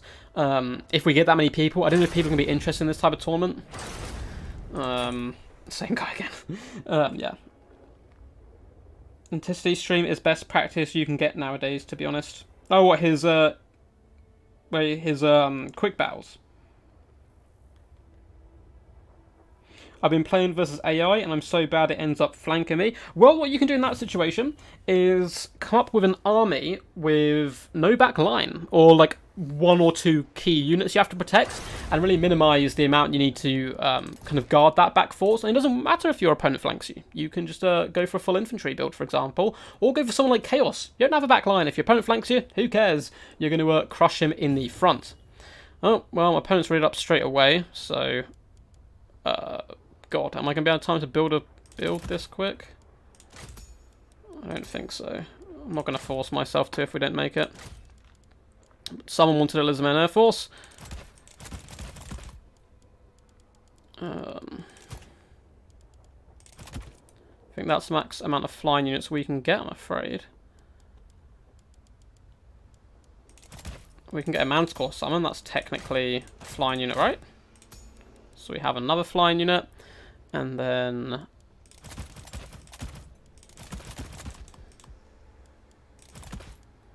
This is not good. And someone wanted Feral Cold ones, so we'll chuck them in. Oh my god. Alright, don't try this build at home, kids. Do not try this build at home. There we go. Look at that. Glorious. Made a build in 60 seconds. That's what you end up with. The Flying Goon Squad. We have Regiment around Pterodons, a couple of file-each bowlers as well to pressure a enemy gun line. And yeah, this is going to be a disaster. Oh my god. Damn, I wanted a mirror. Yeah, I'm actually down for a mirror match. How do you think you would face a mirror match, Noob for Life? How would you take on a mirror match? I think the best way to go would be hunting packs, a couple of large dinosaurs and a ton of chameleon skinks. Just kind of ignore front line. Have a few skinks to just keep the enemy at bay. The Park Ruler, welcome to Dark. Welcome, man. You've become a member of the channel. Thank you so much. That is really huge for me. Thank you. By the way, Rubduck, do you think Lizardmen will get a DLC in the future? Yes, but not for a considerably long time. Probably not to Game 3. Blood Statue of Spite can certainly be worth it, because it's so disgustingly cheap. It's very, very cheap. But I mean, it's more if you've got the money. So we don't really have a battle plan here, because obviously our opponent just kind of quick locked in. Which, those guys new to my player, it's like, I'm not like having a go at this guy, it's whatever. But just for your guys' like benefit, normally just say hi to your opponent. Don't have to say hi, don't have to like chat to him too much, but just don't lock in straight away, because it gives them only a minute to actually sort out their build, which I've seen a few new players say they didn't even know was a thing. So yeah, it's just kind of like courtesy, I suppose, to not lock in straight away, and that way you guys can have a nice like fair fight. So it's actually quite cool to have a Skink Piece of Heavens up in the sky with an Air Force, because of the lore passive, the Rolling Skies, but in this instance we want to bring a Lord up in the sky. So this build is so stupid. Every time I look at it I'm like, okay, what's my plan? And the answer is I have no plan. Let's pit you guys a little bit more. Also, someone who quick locks against you has probably got a pretty weird build, because they've not actually designed it to face Lizardmen. They've just gone like, oh, this build is going to be like a bit cheesy, and they kind of just jump in on you. Hope Vampire Counts get a DLC. They're much more likely to get one. Yeah, Raisonons are Bay and Mirror, that's what I think. Exactly, Kai. Just get a load of hunting packs, clog up the enemy. Raisonons are going to be good against all the dinosaurs. They're going to be good against Temple Guard. Yeah, I can see that working well. COD ones would be top tier if they had 20% more HP. Yeah, the problem is the rampage for them, honestly. What do we have hiding here? Oh, so 4 points, okay. So it is going to be a troll rush. A couple of trolls on the paunch. Orc biggins. Go. Cute. So let's actually pop over here with our Air Force. Come say hello to the lads. Let's start pushing up as well. Can we get free damage on anything? Looks like not too much here, so let's push over to this side. Fall back with the main force a little bit.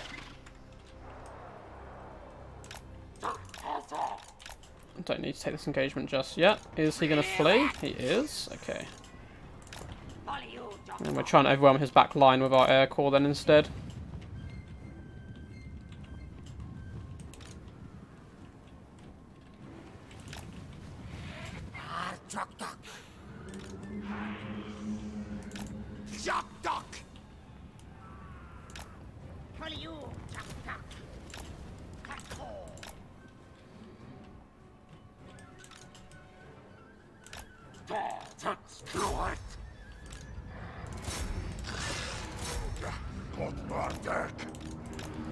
Cool. So Grom's going to try coming in here. We might be able to surround him and pull him apart. Okay, we need to focus on this lad as well now. Just dive. Just dive.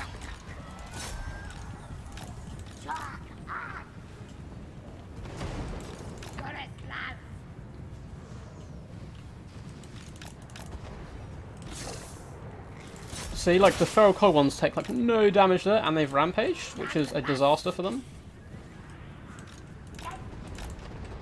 Let's go air core coming back in.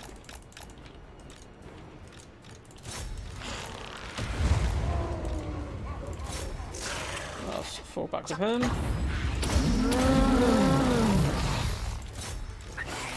Let's fill in the gaps. Okay, oh, little skirmish corps not doing fantastic, that's fine. Bring you guys back, and the fact that we've just beaten back the range force, we don't have to worry about them now for most of the game. Oh no! Our skink. Oh, that was a mess. Skink didn't want to cast his spell, unfortunately. He probably got knocked over or something. Traditional skink way. Drop you down. Just keep running for you. Skirmish them. Cool. Now we have Manticore to help support. Poisson Hunters, very good at taking out enemy cavalry, but particularly large creatures. Going to keep running from you. Try and pin these guys in. So my opponent's not careful. He's not like constantly microing these guys. They'll turn around like this and engage the Manticore, in which case we just kill them. Let's go just really clear up this back line. Cool, it's not going terrible. We can use our feral cold ones to chase down those stone trolls. Definitely deliberate. Definitely didn't forget about them. Let's go over this main blob. And boom! Nice fat rock drop down there. Doing some okay damage. We did fire damage on the stone trolls as well. Can be quite nice. The boys are free, so let's whip up here with the Velocodon Hunters. Finish you off. Oh, looks like those trolls rallied. That's bad, but not terrible. It's not like, you know, end of the world. Cool, chameleon skinks can go say hello to them. Let's just take this fight from, I think. Oh, the stats buffs. Let's roll him down. It's close-ish game. I think Chief Priest is doing a great job here, but he needs to keep on these guys. Grom's getting annihilated, which is beautiful to see. Let's pull back with the Emerald Tide. Still 7 models, that can do some damage. Problem is, of course, Grom is going to regenerate. If we try and fire down these stone trolls, we have the mobility left that the opponent doesn't. Look at these guys, just walk boys. So let's go up in the air. Just finish them off.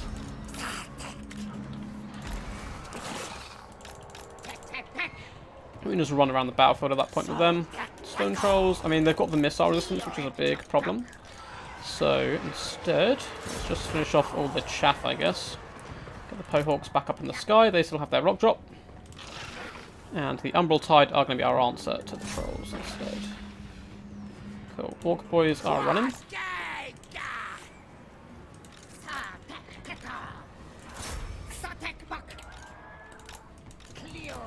And it looks like the final showdown is going to be happening relatively soon. Let's really pressure those stone trolls, actually. It's kind of like a come at me. I'm right here. They're probably going to break. Let's get a nice rear charge into them, which seems like a terrible idea because we are pesky pterodons. We're just trying to break their leadership at this point. And rear charging, of course, helps out quite a bit. So we do a nice charge in, get back up in the sky.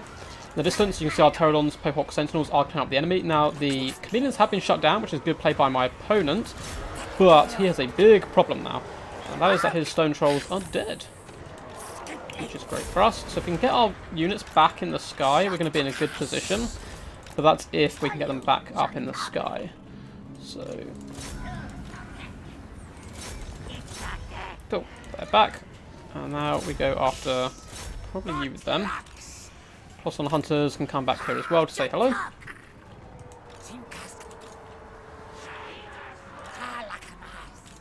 So I want to finish off those Stone Trolls for good. We have ammunition from a lot of our flyers, which is a bit of a problem.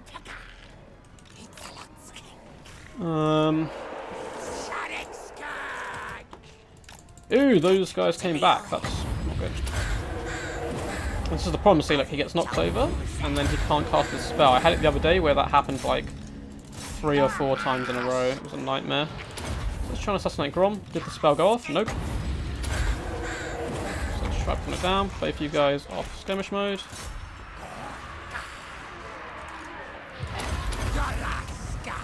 Oops, just let you guys go ham. Cool. Finally got that spell off. That was my bad though. We left him in the open for too long. Oh no, Stone Trolls did rally here. That is a disaster for us. Get up in the air, go, go, go, go, go. Go, Mr. Red Crested Skink. I can't tap any faster. Ah, okay, that may have just thrown us the game a little bit there. Need this man to call someone like yesterday.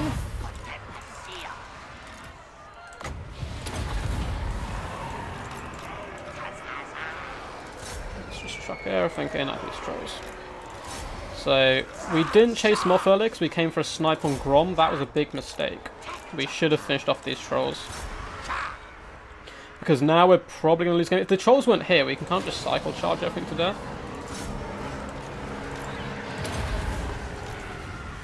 But we may get Grom here.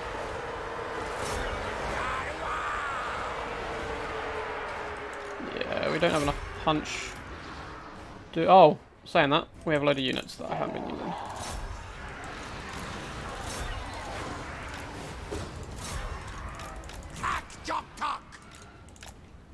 Keep him on the outskirts just in case. Oh, those trolls don't like breaking, do they? They've been close a few times. This is a classic situation of like nearly killing a load of stuff without actually killing anything. Like we've nearly killed Grom, we've nearly killed the trolls, but they haven't actually died at all. We've got a rock drop left. So if our lord can hustle his bustle and get out of here, perhaps there's a chance, but no, army losses kicks in. GG. Kind of a throw, to be honest, by us. Well played to my opponent though, like he made me do it. But we left a load of fins on the side, but yeah, if we just chase off those trolls, we have a rock drop left, help clear chaff, and we can just isolate and kill Grom. Still though, fun build. Going for the air core there, which I believe was suggested by Consular Rome. Got some pretty decent damage across the board. I'm actually a real big fan of Fire Leech Bowlers. They're a bit more expensive than your standard Pterodons, but they really help clear through chaff. We can see, obviously, my opponent didn't go too heavy range, but it basically did nothing. And the fire damage can be helpful in niche applications. Colossal Hunters did a lot of damage, but they're very glass cannon. Same with Umbral Tide. Feral Cold ones. One of them was like on some trolls as they were breaking, but they just came back anyway. I'm not sure why. I know there was a talk for a while that if a unit and its current state is a cheaper value than the unit running away, the unit running away could rally, but I don't think they implemented that into the game. Maybe it's just they weren't quite close enough. But it looked like they were on top of them, so who knows. But very well played.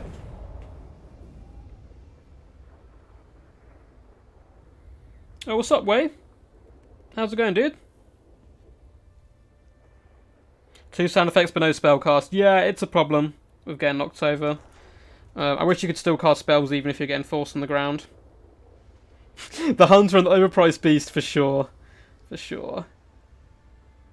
Yeah, Ancient Salamander's been like nerfed to the ground. It's still good in a few matchups, but it got heavily nerfed. Yeah, looks like Noob for Life was telling you guys. Minus 1,900 HP and minus 25 range is crazy. I think it just needs to be a bit cheaper. It's still good, but not amazing in a ton of matchups. Yeah, the tic-tac-toes I don't know, I actually prefer the red-crested skink because I think Warrior Crest is more powerful than I think Tic-Tac-Toe brings, but maybe his rock drop could have been useful there. Although it slows down the enemy, which, isn't great on a rock drop. I'd rather do, like, Armor Sundering or something.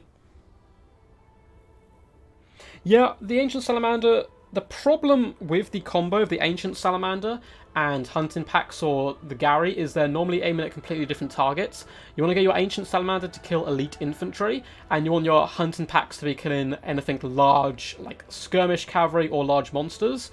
But it could be worthwhile firing a fireball into something like a giant, so the Umbral Tide also gain that bonus and tear it down even quicker, but normally they don't need too much assistance.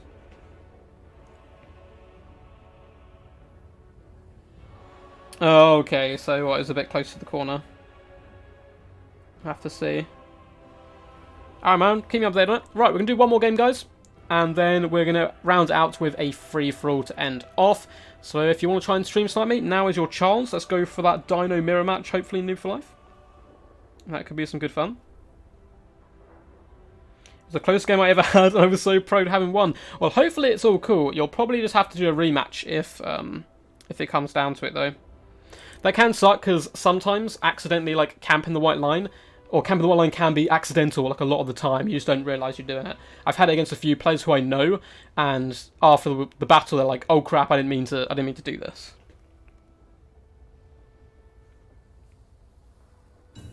Yeah, the Bastillon goes after single entities, but you don't want the Salamander to.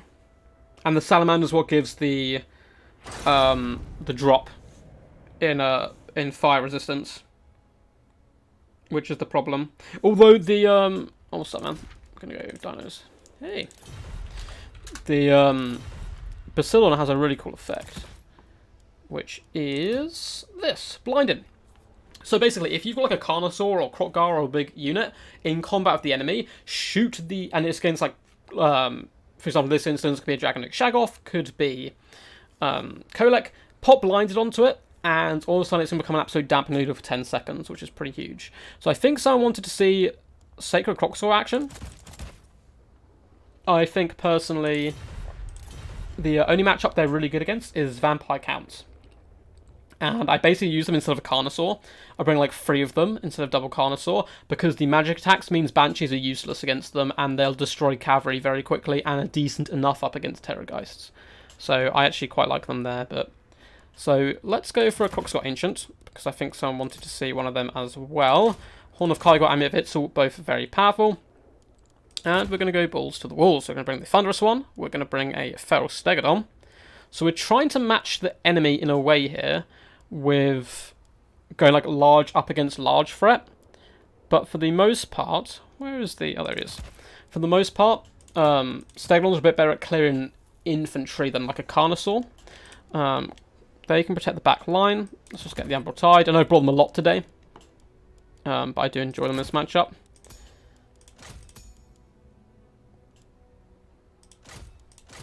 Cool. We're going to bring Harmonic Convergence to help beef up the Feral Stegodon and Thunderous one in case they try to get sniped. We have Curse of the Midnight Wind to lower big areas of effect, and Urion's Thunderbolt to try and help clear through big blockades of chaff. Ooh. So normally I don't bring the Sacred Croxgott in this matchup, so we may have to cut the Feral Stegodon. Because normally I'd prefer to have...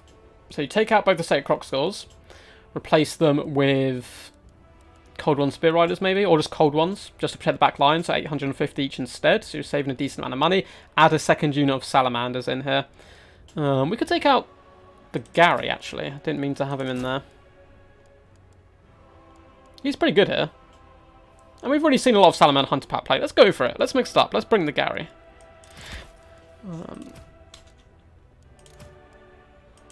1 gold. 1 gold. Good luck, have fun, my dude. Oh god, Krotgar.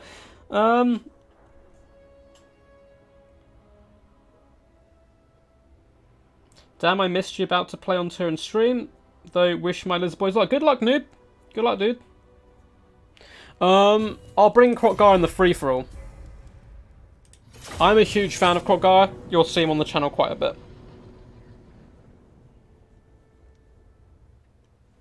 What would fix Razordons? the problem with Razordons is they're like super niche. They're only really good at killing elite infantry, which Lizardmen don't struggle with because of dinosaurs, or killing large, heavily armoured creatures. But people don't tend to bring large, heavily armoured creatures against you. I mean, Chaos isn't the worst matchup. I could bring them here as well. If my opponent's got Hell Cannon, we could be in problems here. Crocodile's quite good at dealing with them with the Hand of the Gods. But, yeah, faster firing. That's basically it.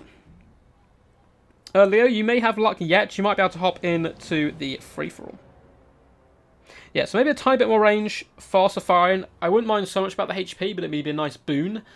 Yeah, just fast firing would probably fix them. Make them a bit more different from Salamanders, because at the moment they're just worse Salamander hunting packs. And the Maxim Barbs, you got to change them. They are hopeless. They've basically just got added poison. Yeah, Spirit Leech can deal with them. I'd make hunting packs in general slightly tougher as well. But yeah, they basically just a weaker Salamander, which, yeah, is bad for them.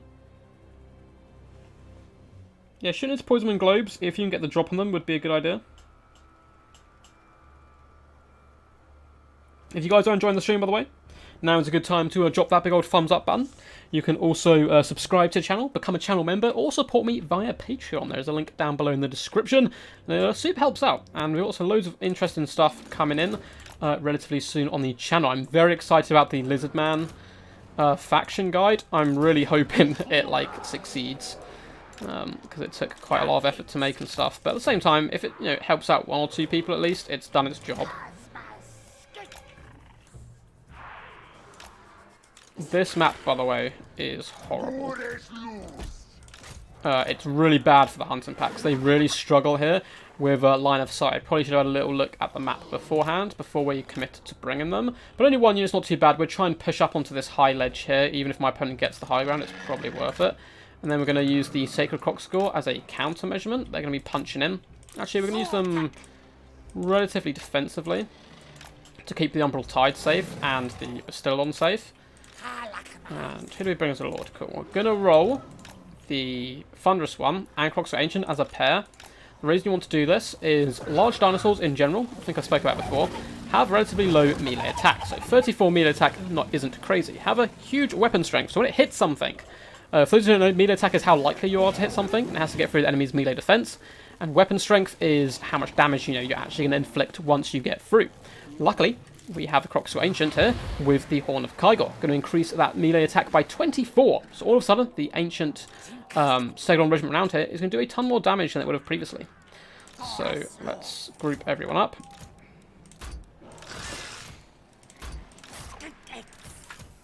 Got two little linebacking defensive units. Let's just group you guys together.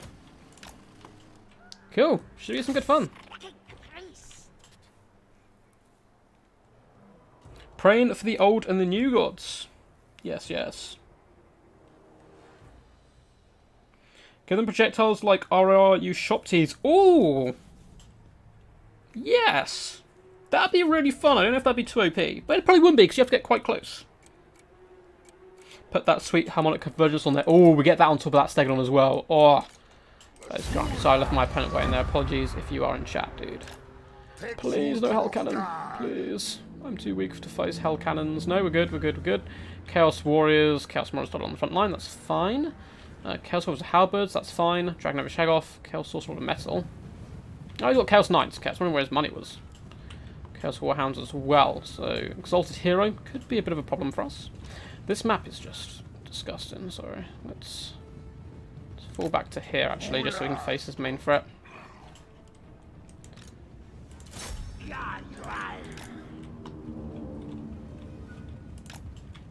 Let's just fend off those Warhounds.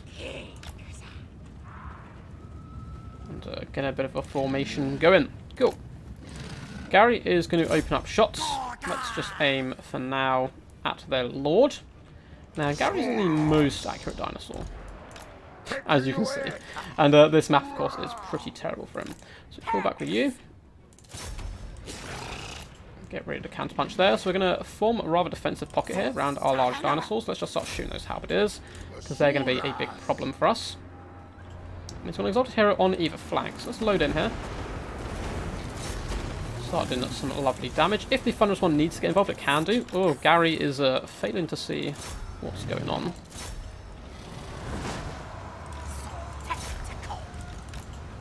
Okay, let's get these guys involved. We're just going to smash this right-hand side, because we're probably going to lose the left one there. Cool. So we're going to go in here. We're going to pop our Harn of Koigor. We're just going to Harmonic Convergence us up. And drop that. And we'll even shoot into the Dragon Ogre as well. Actually, there's no point. That's like... it's already overkill. He's already dead.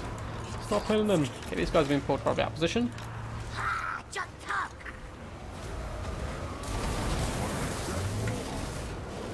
Now we want our large guys. Just to keep pushing.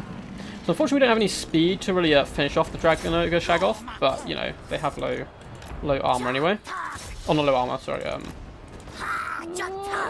that fight. But here's low health is what I meant to say. Okay, pull back for you. We're kind of in dangerous territory here. So we're just going to keep trying to pull through our units. Let's drop a nice bolt here.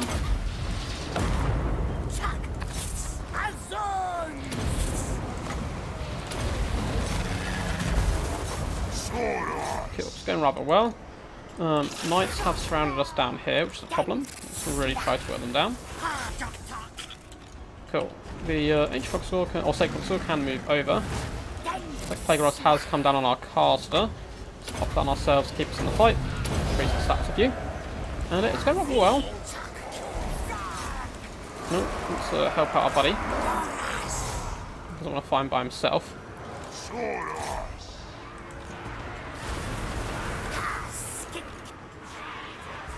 Survive! Survive! Believe in you. Put the killing the exiled heroes on the flanks.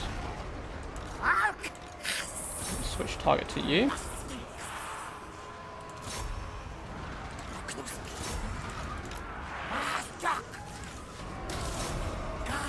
Okay, let's go forward with our little Doom Blob here.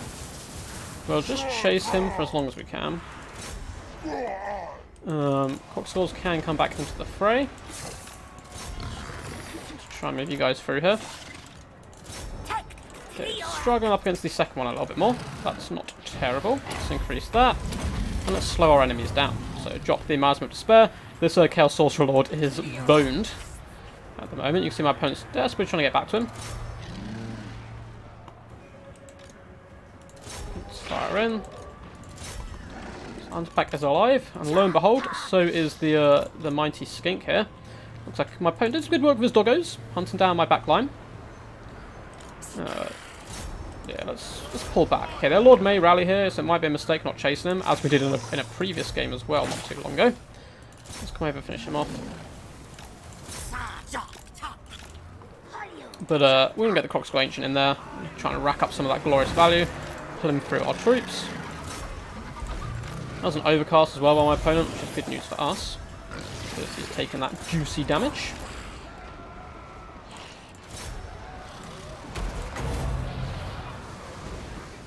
Oh, Saurus Warriors. Nothing crazy.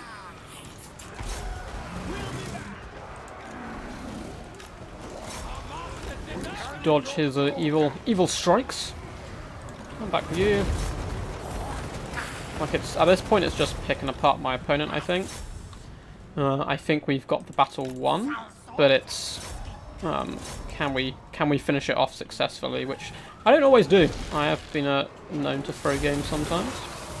But like, if we just pick apart his heroes here, he has nothing on the battlefield that can destroy all our big angry dinos. We may lose the Umbral Tide. So let's get you guys over here. Keep using our speed. Let's try and finish off him. Advance with the main blob. So our opponent is grinding it back a little bit. There's a lot of halberds here. Let's actually just dodge with the Croxgulls. Like, the Thunderous one isn't going to be the worst against halberds. We'll finish off the Exalted Hero. Let's move our big dino over here. I think Army Loss is going to kick in. Well played to my opponent though. I think it's a real tough matchup for Chaos, so I think he did a good job. I think he did a good job. What's up, Walk the Salt? Morning for you, man. It's quite late here in Britain. But yeah, you've just come at the end. We're doing one free-for-all to try and round out the stream, although I'll do a couple of announcements before we do get there, so feel free to stick around. But yeah, fun play up against Dadoskin, even with units like the Sacred Croc Score, who are good units, but they need to get so much value back, they're just too expensive.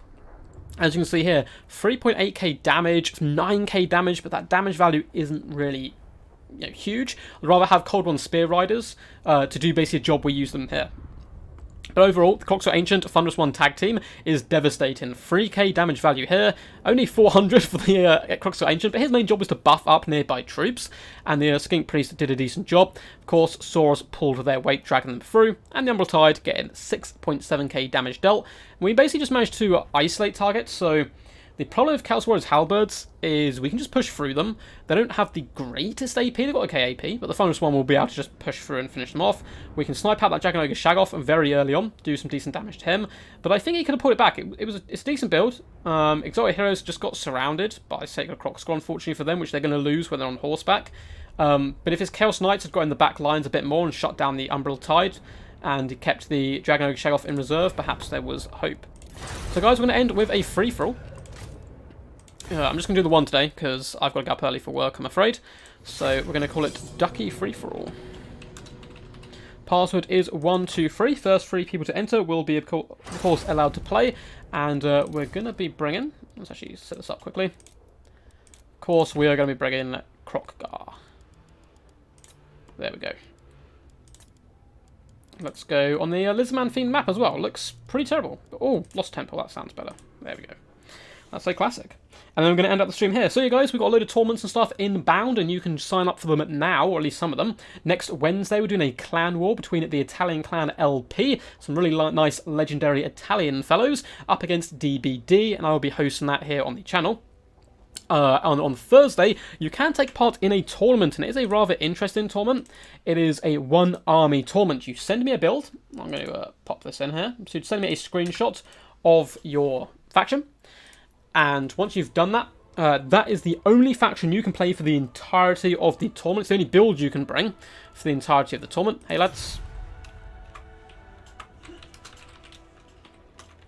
And it's best of ones all the way through. I'll be streaming the quarterfinals onwards. And over the next couple of days, probably early next week, I'm going to be putting up the fact that DVD is going to be starting up again. Season 7, I want to say, next Wednesday. So, yeah. Yes, yes. So we've got Haynes Phone's back in here. We played him earlier on, I believe, in a game. And we've got Leo and Walk the Salt. We have some Lizardmen coming in from Leo. Walk the Salt bringing Beastmen. And we have some Wood Elf action coming in. So, of course, we're going Crocky G. There's no other way around this. The people demand, and the people shall receive. So we have Hand of the Gods here, which is obviously big burst damage. Can do some lovely work. I'm actually going to check quickly in the background. Is the video finished processing yet? No, YouTube's really struggling out with that one, I'm afraid. Cool. Well, Lizardman video will probably be up tomorrow, it seems, more likely. So, we have Krokgar. We tend to just have some fun in the free-for-alls, bring some pretty wild stuff. So what do you guys want to see? There should be a Saurus Scarvet hero with a two-handed AP weapon, because that's how he would always build them in tabletop. Hell yeah! That'd be pretty cool. Yeah, like some great weapon, Saurus Warriors or something. I suppose you got the Croxagore, but yeah. You advance the next round. Hell yeah, Consular. I will be coming over to see you in just a second, hopefully. I don't know if that stream started yet. I don't think so. Bring a Sally. Okay, so we're going to bring Ancient Salamander here. And we're actually going to go... Should we go like a... we can't really go full fire-themed build. We don't have any ground troops that can fire. But we'll bring an Ancient Salamander. Have some fun with him. We'll bring Krokgar. Let's bring some Buddy. Let's bring a Feral Carnosaur. I never bring one. Actually, guys, come on. What are we playing at? What are we playing at? The ultimate tag team here.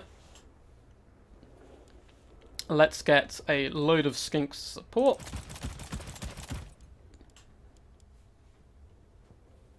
Now, bringing a Shredder without healing is pretty dodgy. But, could be fun. Let's go Lord Croak in there. Someone was asking about him earlier as well. And, oh my god, this build. The absolute just disgustingness of this build.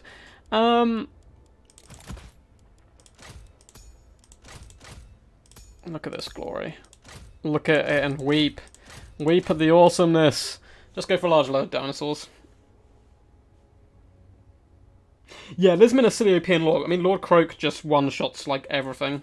It's impossible to beat him, pretty much. 2 players have yellow colour on my blind. Oh god, what have I done? It is free-for-all. Oh my, what's happened?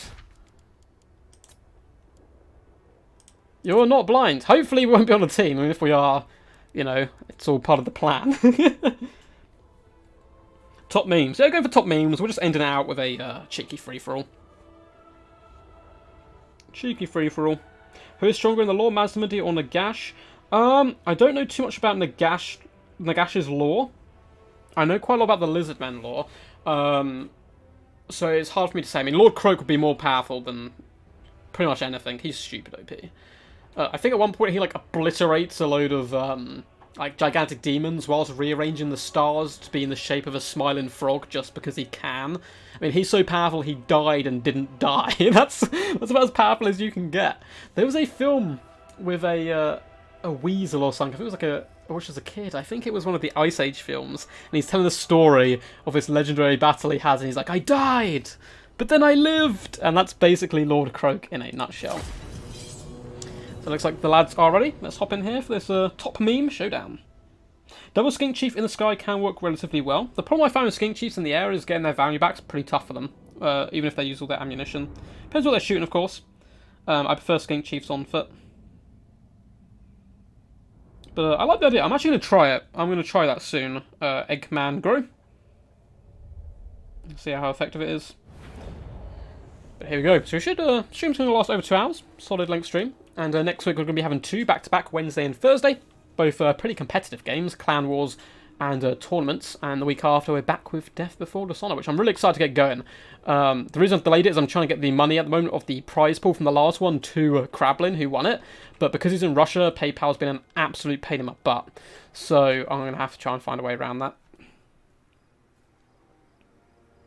Yeah, like mountain... Yeah, that's exactly what I mean. Like, Mazdamundi can literally move the mountains.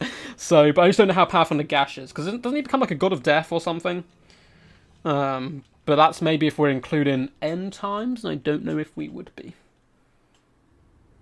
Did you die? Yes, but I lived. That sums up Lord Croak pretty much. And here we are as well on a glorious Aztec-themed map. It's pretty cool stuff. Just waiting for the players to load in.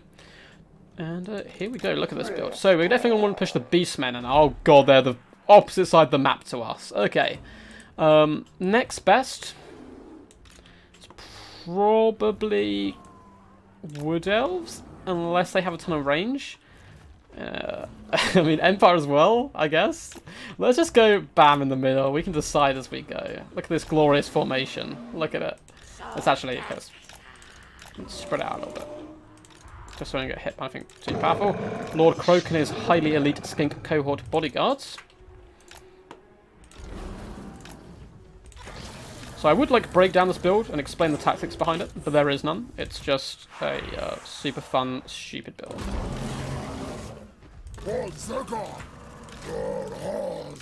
No healing, but bring in a load of large entities.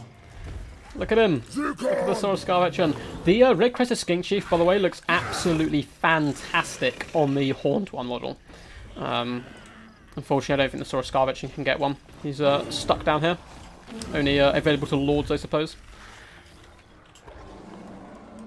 Good luck, have fun, lads. Oh no. Oh no, I've just been sent a message by Hayden's phone. Oh no, he said get ready, I have both Ariel and Codil. Oh no, he's brought Codil. Okay, we definitely don't want to face him. I mean, Shredder will probably tear him apart. And Kroggar does fire damage. Ooh. Okay. I think we will go after these guys. I mean, if they have Wave Watchers, we die, but you know, I'm not too fussed if we win or lose. The Nagash book does let people be level 5 wizards, so he's pretty strong. So literally a book he wrote makes you a wizard. Well, that's very good. Tactic is to run Shredder and drop bombs on it. Yeah, that's pretty good. What's up, Ice Power? How'd it go, man? Please say you won. I'd like to see your Dark Elves on Turin stream at some point. Close game versus Satsuma, but was it a victory or was it a defeat? Come on, victory. Ice Power, for those who don't know, real top lad, and is part of the Extreme Meme team, and they're kind of like a sister clan to DBD, so we've got like a cool connection. Oh god, is it just a load of spears? Eternal Guard. And it's got the tree. Oh, Glade Guard as well, okay. Oh, that was meant to be Sensor. Funny. Oh, memes incoming. Leo has gone double steam tank and a load of bullets. Okay. So I'm going to go decent. We could sandwich him here. The steam tanks will do a lot of damage on the approach, but we probably leave. I mean, it's a death blob over here. Like, it's just a square of doom. I mean, actually, let's go for it. Let's go for it. Because what would work in our favour here is the Lord Croak bomb. Is Kodo got like fire resistance or something stupid? He's a campaign unit, so I don't know. No, he's got weakness to fire. Okay. Yeah, we'll go take them on. We'll let these guys fight it out and have a nice little scrap.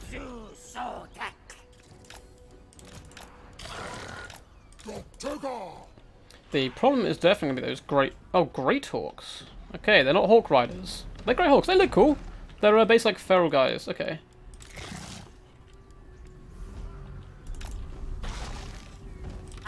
So the Glade Guard gonna be a problem. Of course, he has the healing from Ariel to pop on Kodal. And the Glade Lord may have nets. Let's wait for the rest of our force to catch up. And let's just start bombing.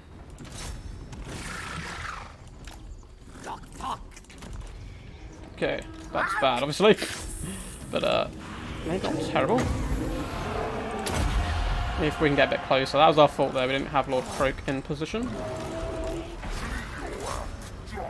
Oh, but that Ancient Salamander is ready to rumble.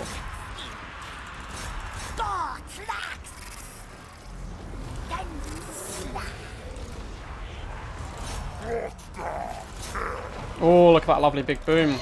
It's got one shot off. Let's pop this down here. Let's whip these guys around the flank. Oh, that Shredder has been destroyed. No, almighty Shredder. Okay.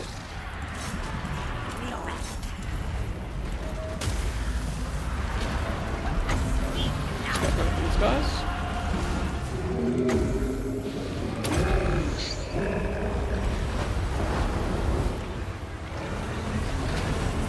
Oh, the Shredder actually just saved a load of our enemies. Just pushed like a huge portion of them out of the way. So let's go for that. Get you involved in the action, my friend. So we managed to break a lot of troops. The problem's going to be this definitely hit rate blob.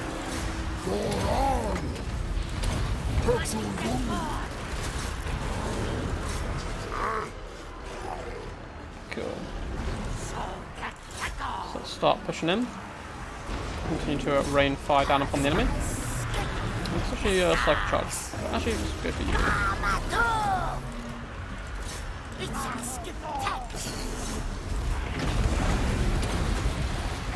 Just keep him fighting. Oh no! Just run out.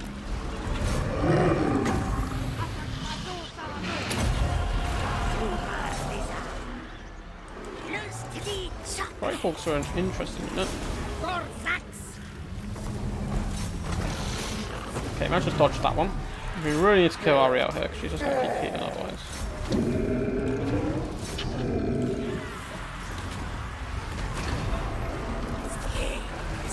Swarm through them. Ancient Salamander though is having a whale of a time. We push Ariel away from her bodyguard a little bit. Lord Croak needs to be careful. He's unbreakable, however. Let's bring down the Fey Lady. She's using Apotheosis, of course, to heal herself up. Very powerful.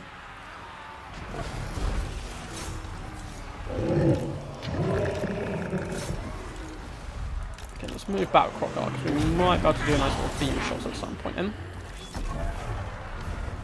Let's shoot Cordell and see if we can do any damage. Let's just keep chasing her down. Chase that booty. Yeah, that doesn't do too much. Let's go after you.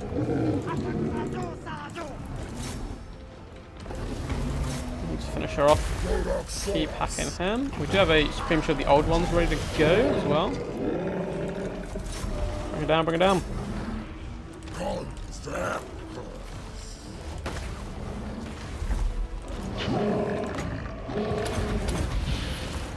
Moving away for now. Charging with you. Gonna move away from a big Hand of the God shot, hopefully. So, just going to combat with you. Let's watch this. Hand of the Gods to the face of Codil, trying to finish him off.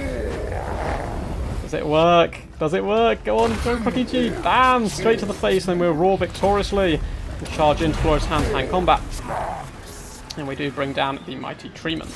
Cool, so we've pretty much finished off these guys. I mean, at what cost, obviously. We've lost an insane number of our troops. We are top of the leaderboard, but we don't have much left to fight, and it cost us the Dread Saurian, which of course is the biggest loss of all. And our Lord is incredibly low health. Lord Croak's taking a bit of damage here. Let's go after you. Ooh, Mason. Oh, the Vengeance! The Vengeance, that's normally a Dowie tactic. Oh no, we may lose Crocguy here. We popped that a second too late. Perhaps the Wood Elf's not out of this just yet. Maybe drag us down. Of course, some healing would have been clutch. It's our sword. Come on, Crocky G. I believe in you. Return.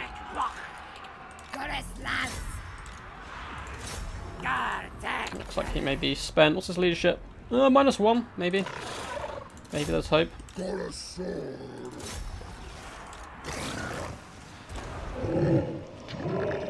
So, it looks like the other fight's still going on. If I take a little look at the mini-map, I'm just going to push through here. Start threatening you.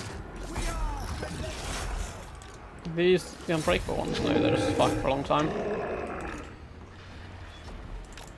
Cool. So he's going to kite. The other battle is going pretty even trade, it would seem. Both points-wise as well, not doing too bad. It's taking him a little while longer to get into battle than us. If he surrounds my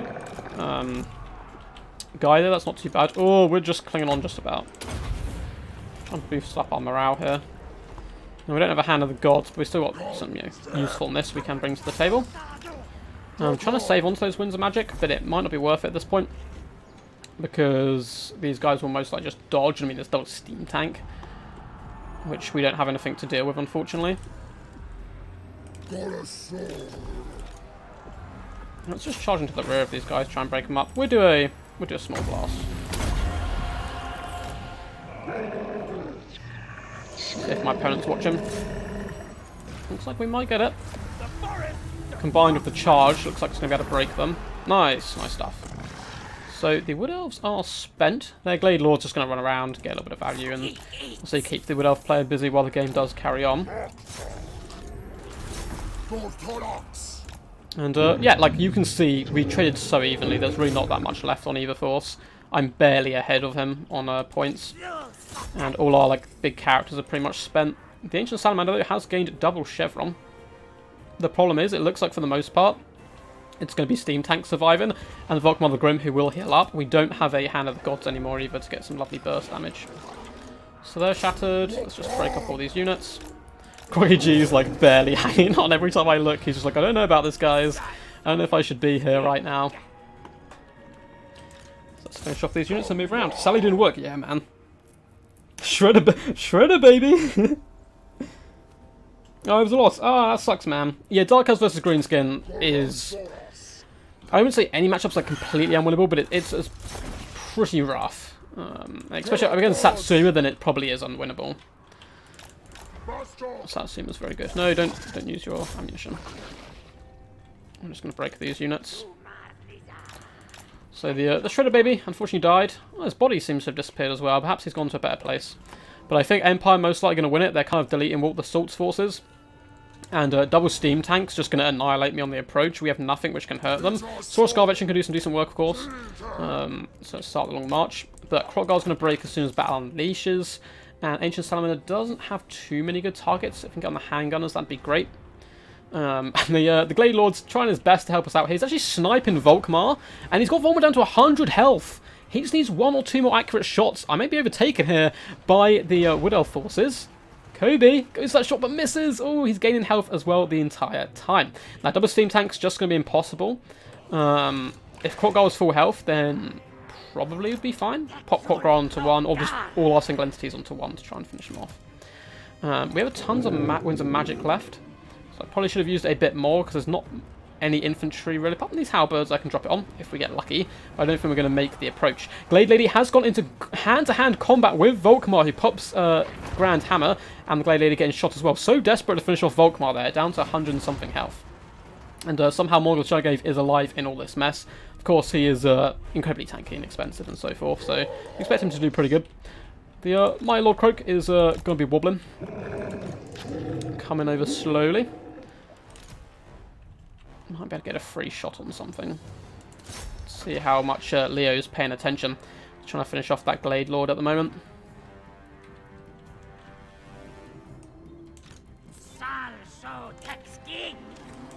Let's move our troops around here. And yeah, looks like Beastmen are going to come last, but well played to walk the salt. And then, yeah, the Wood Elves are done at this point, so we're probably going to get second. I soften them up for you. I love it. I love it. Unfortunately, I don't think you soften them up quite enough for us.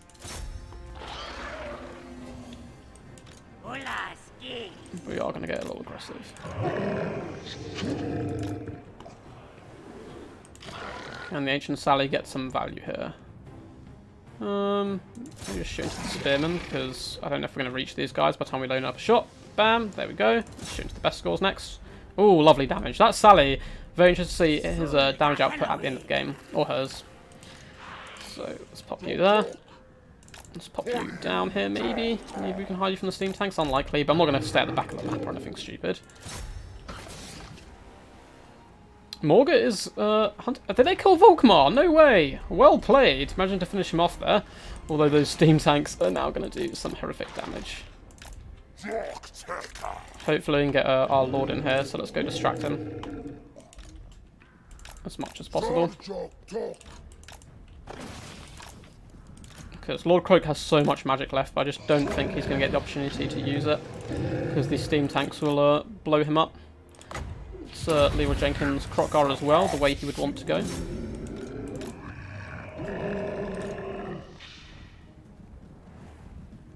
So if I can bunch up my opponent here. Looks like he's more wisely going to be falling back.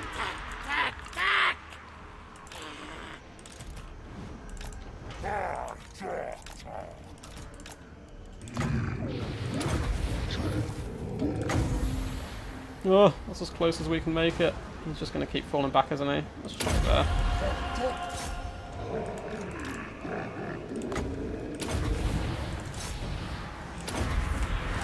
buff everything, just try and keep him in the game. Let's go after Morga with you. Try and take down the steam tanks. Here we go! Cookie G trying his best. Looks like we may be able to get a blast off accidentally there, because it's... He's going to do some damage, hopefully. Oh, Spearman just about pull away. Oh, some damage, didn't they? Let's go try and finish off you. And the forces of the Empire are going to drive back our heroic forces, but hopefully we'll be able to slay one of the oldest enemies of the Lizardmen. Actually, I suppose they don't really face each other too much, but is going to be Morga the Shadowgave here. Try to catch those halberdiers, hopefully, in a small blast. And let's just really try to pound them down. Actually, we can probably use you to distract them. Let's go for the kill. Let's go for the kill. Oh, something glorious is coming down here. Not quite sure what. Lord of Croak, unfortunately, has entered the ether and is going to be going down with a pretty decent fight on his behalf. I think we should retire this Ancient Salamander. 241 kills, 2.5k damage value. Really impressive stuff. Let's just fight for the Beastmen against the Beastmen. We should probably form an alliance here to really try and take down the enemy. He's back. Almost beat Volkmar 1v1. Morga. Hell yeah. Well played, lads. Well played. That was a good game. Krotgar's returned. Let's just increase your vigor. Who cares? Get you back in there.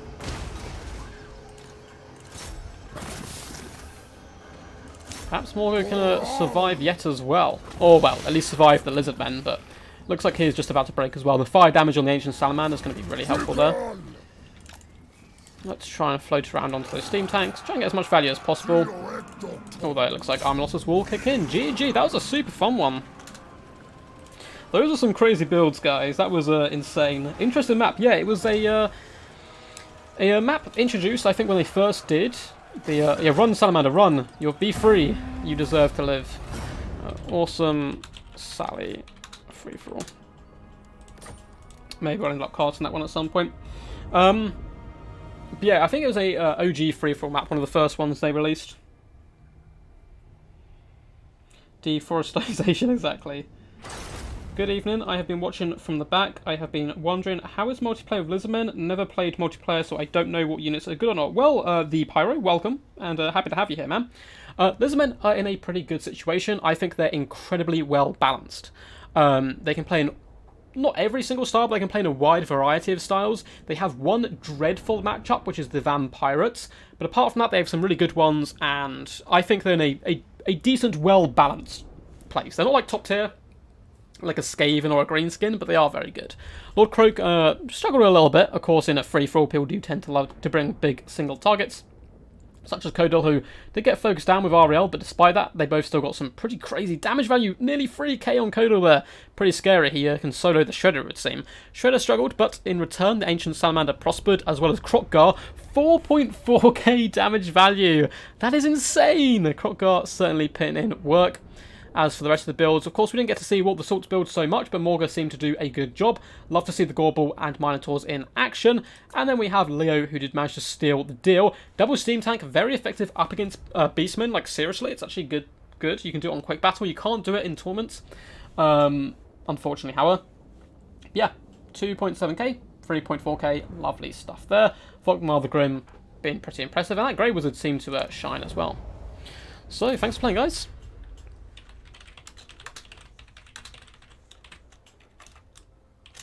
Hope you enjoyed the stream. So guys, that is going to be it for today. Hope you did enjoy. Thank you as well. We did have a member join the channel today, which is what you can do if you press that little join button. It basically explains what it is on YouTube and how it supports the channel. If you do have... I need to scroll up to actually find what your name was. It was a name I recognise as well. There we go. The Parker Rilla. Thank you very much, man. You're a true champ. If you are on my Discord, there's a link in the description below. Let me know, and I can upgrade your status on there. It adds you to the Royal Duck Guard, which gives you a special chat where we're going to do Patreon events and that kind of stuff. So yeah, just drop me a message on Discord if you fancy it.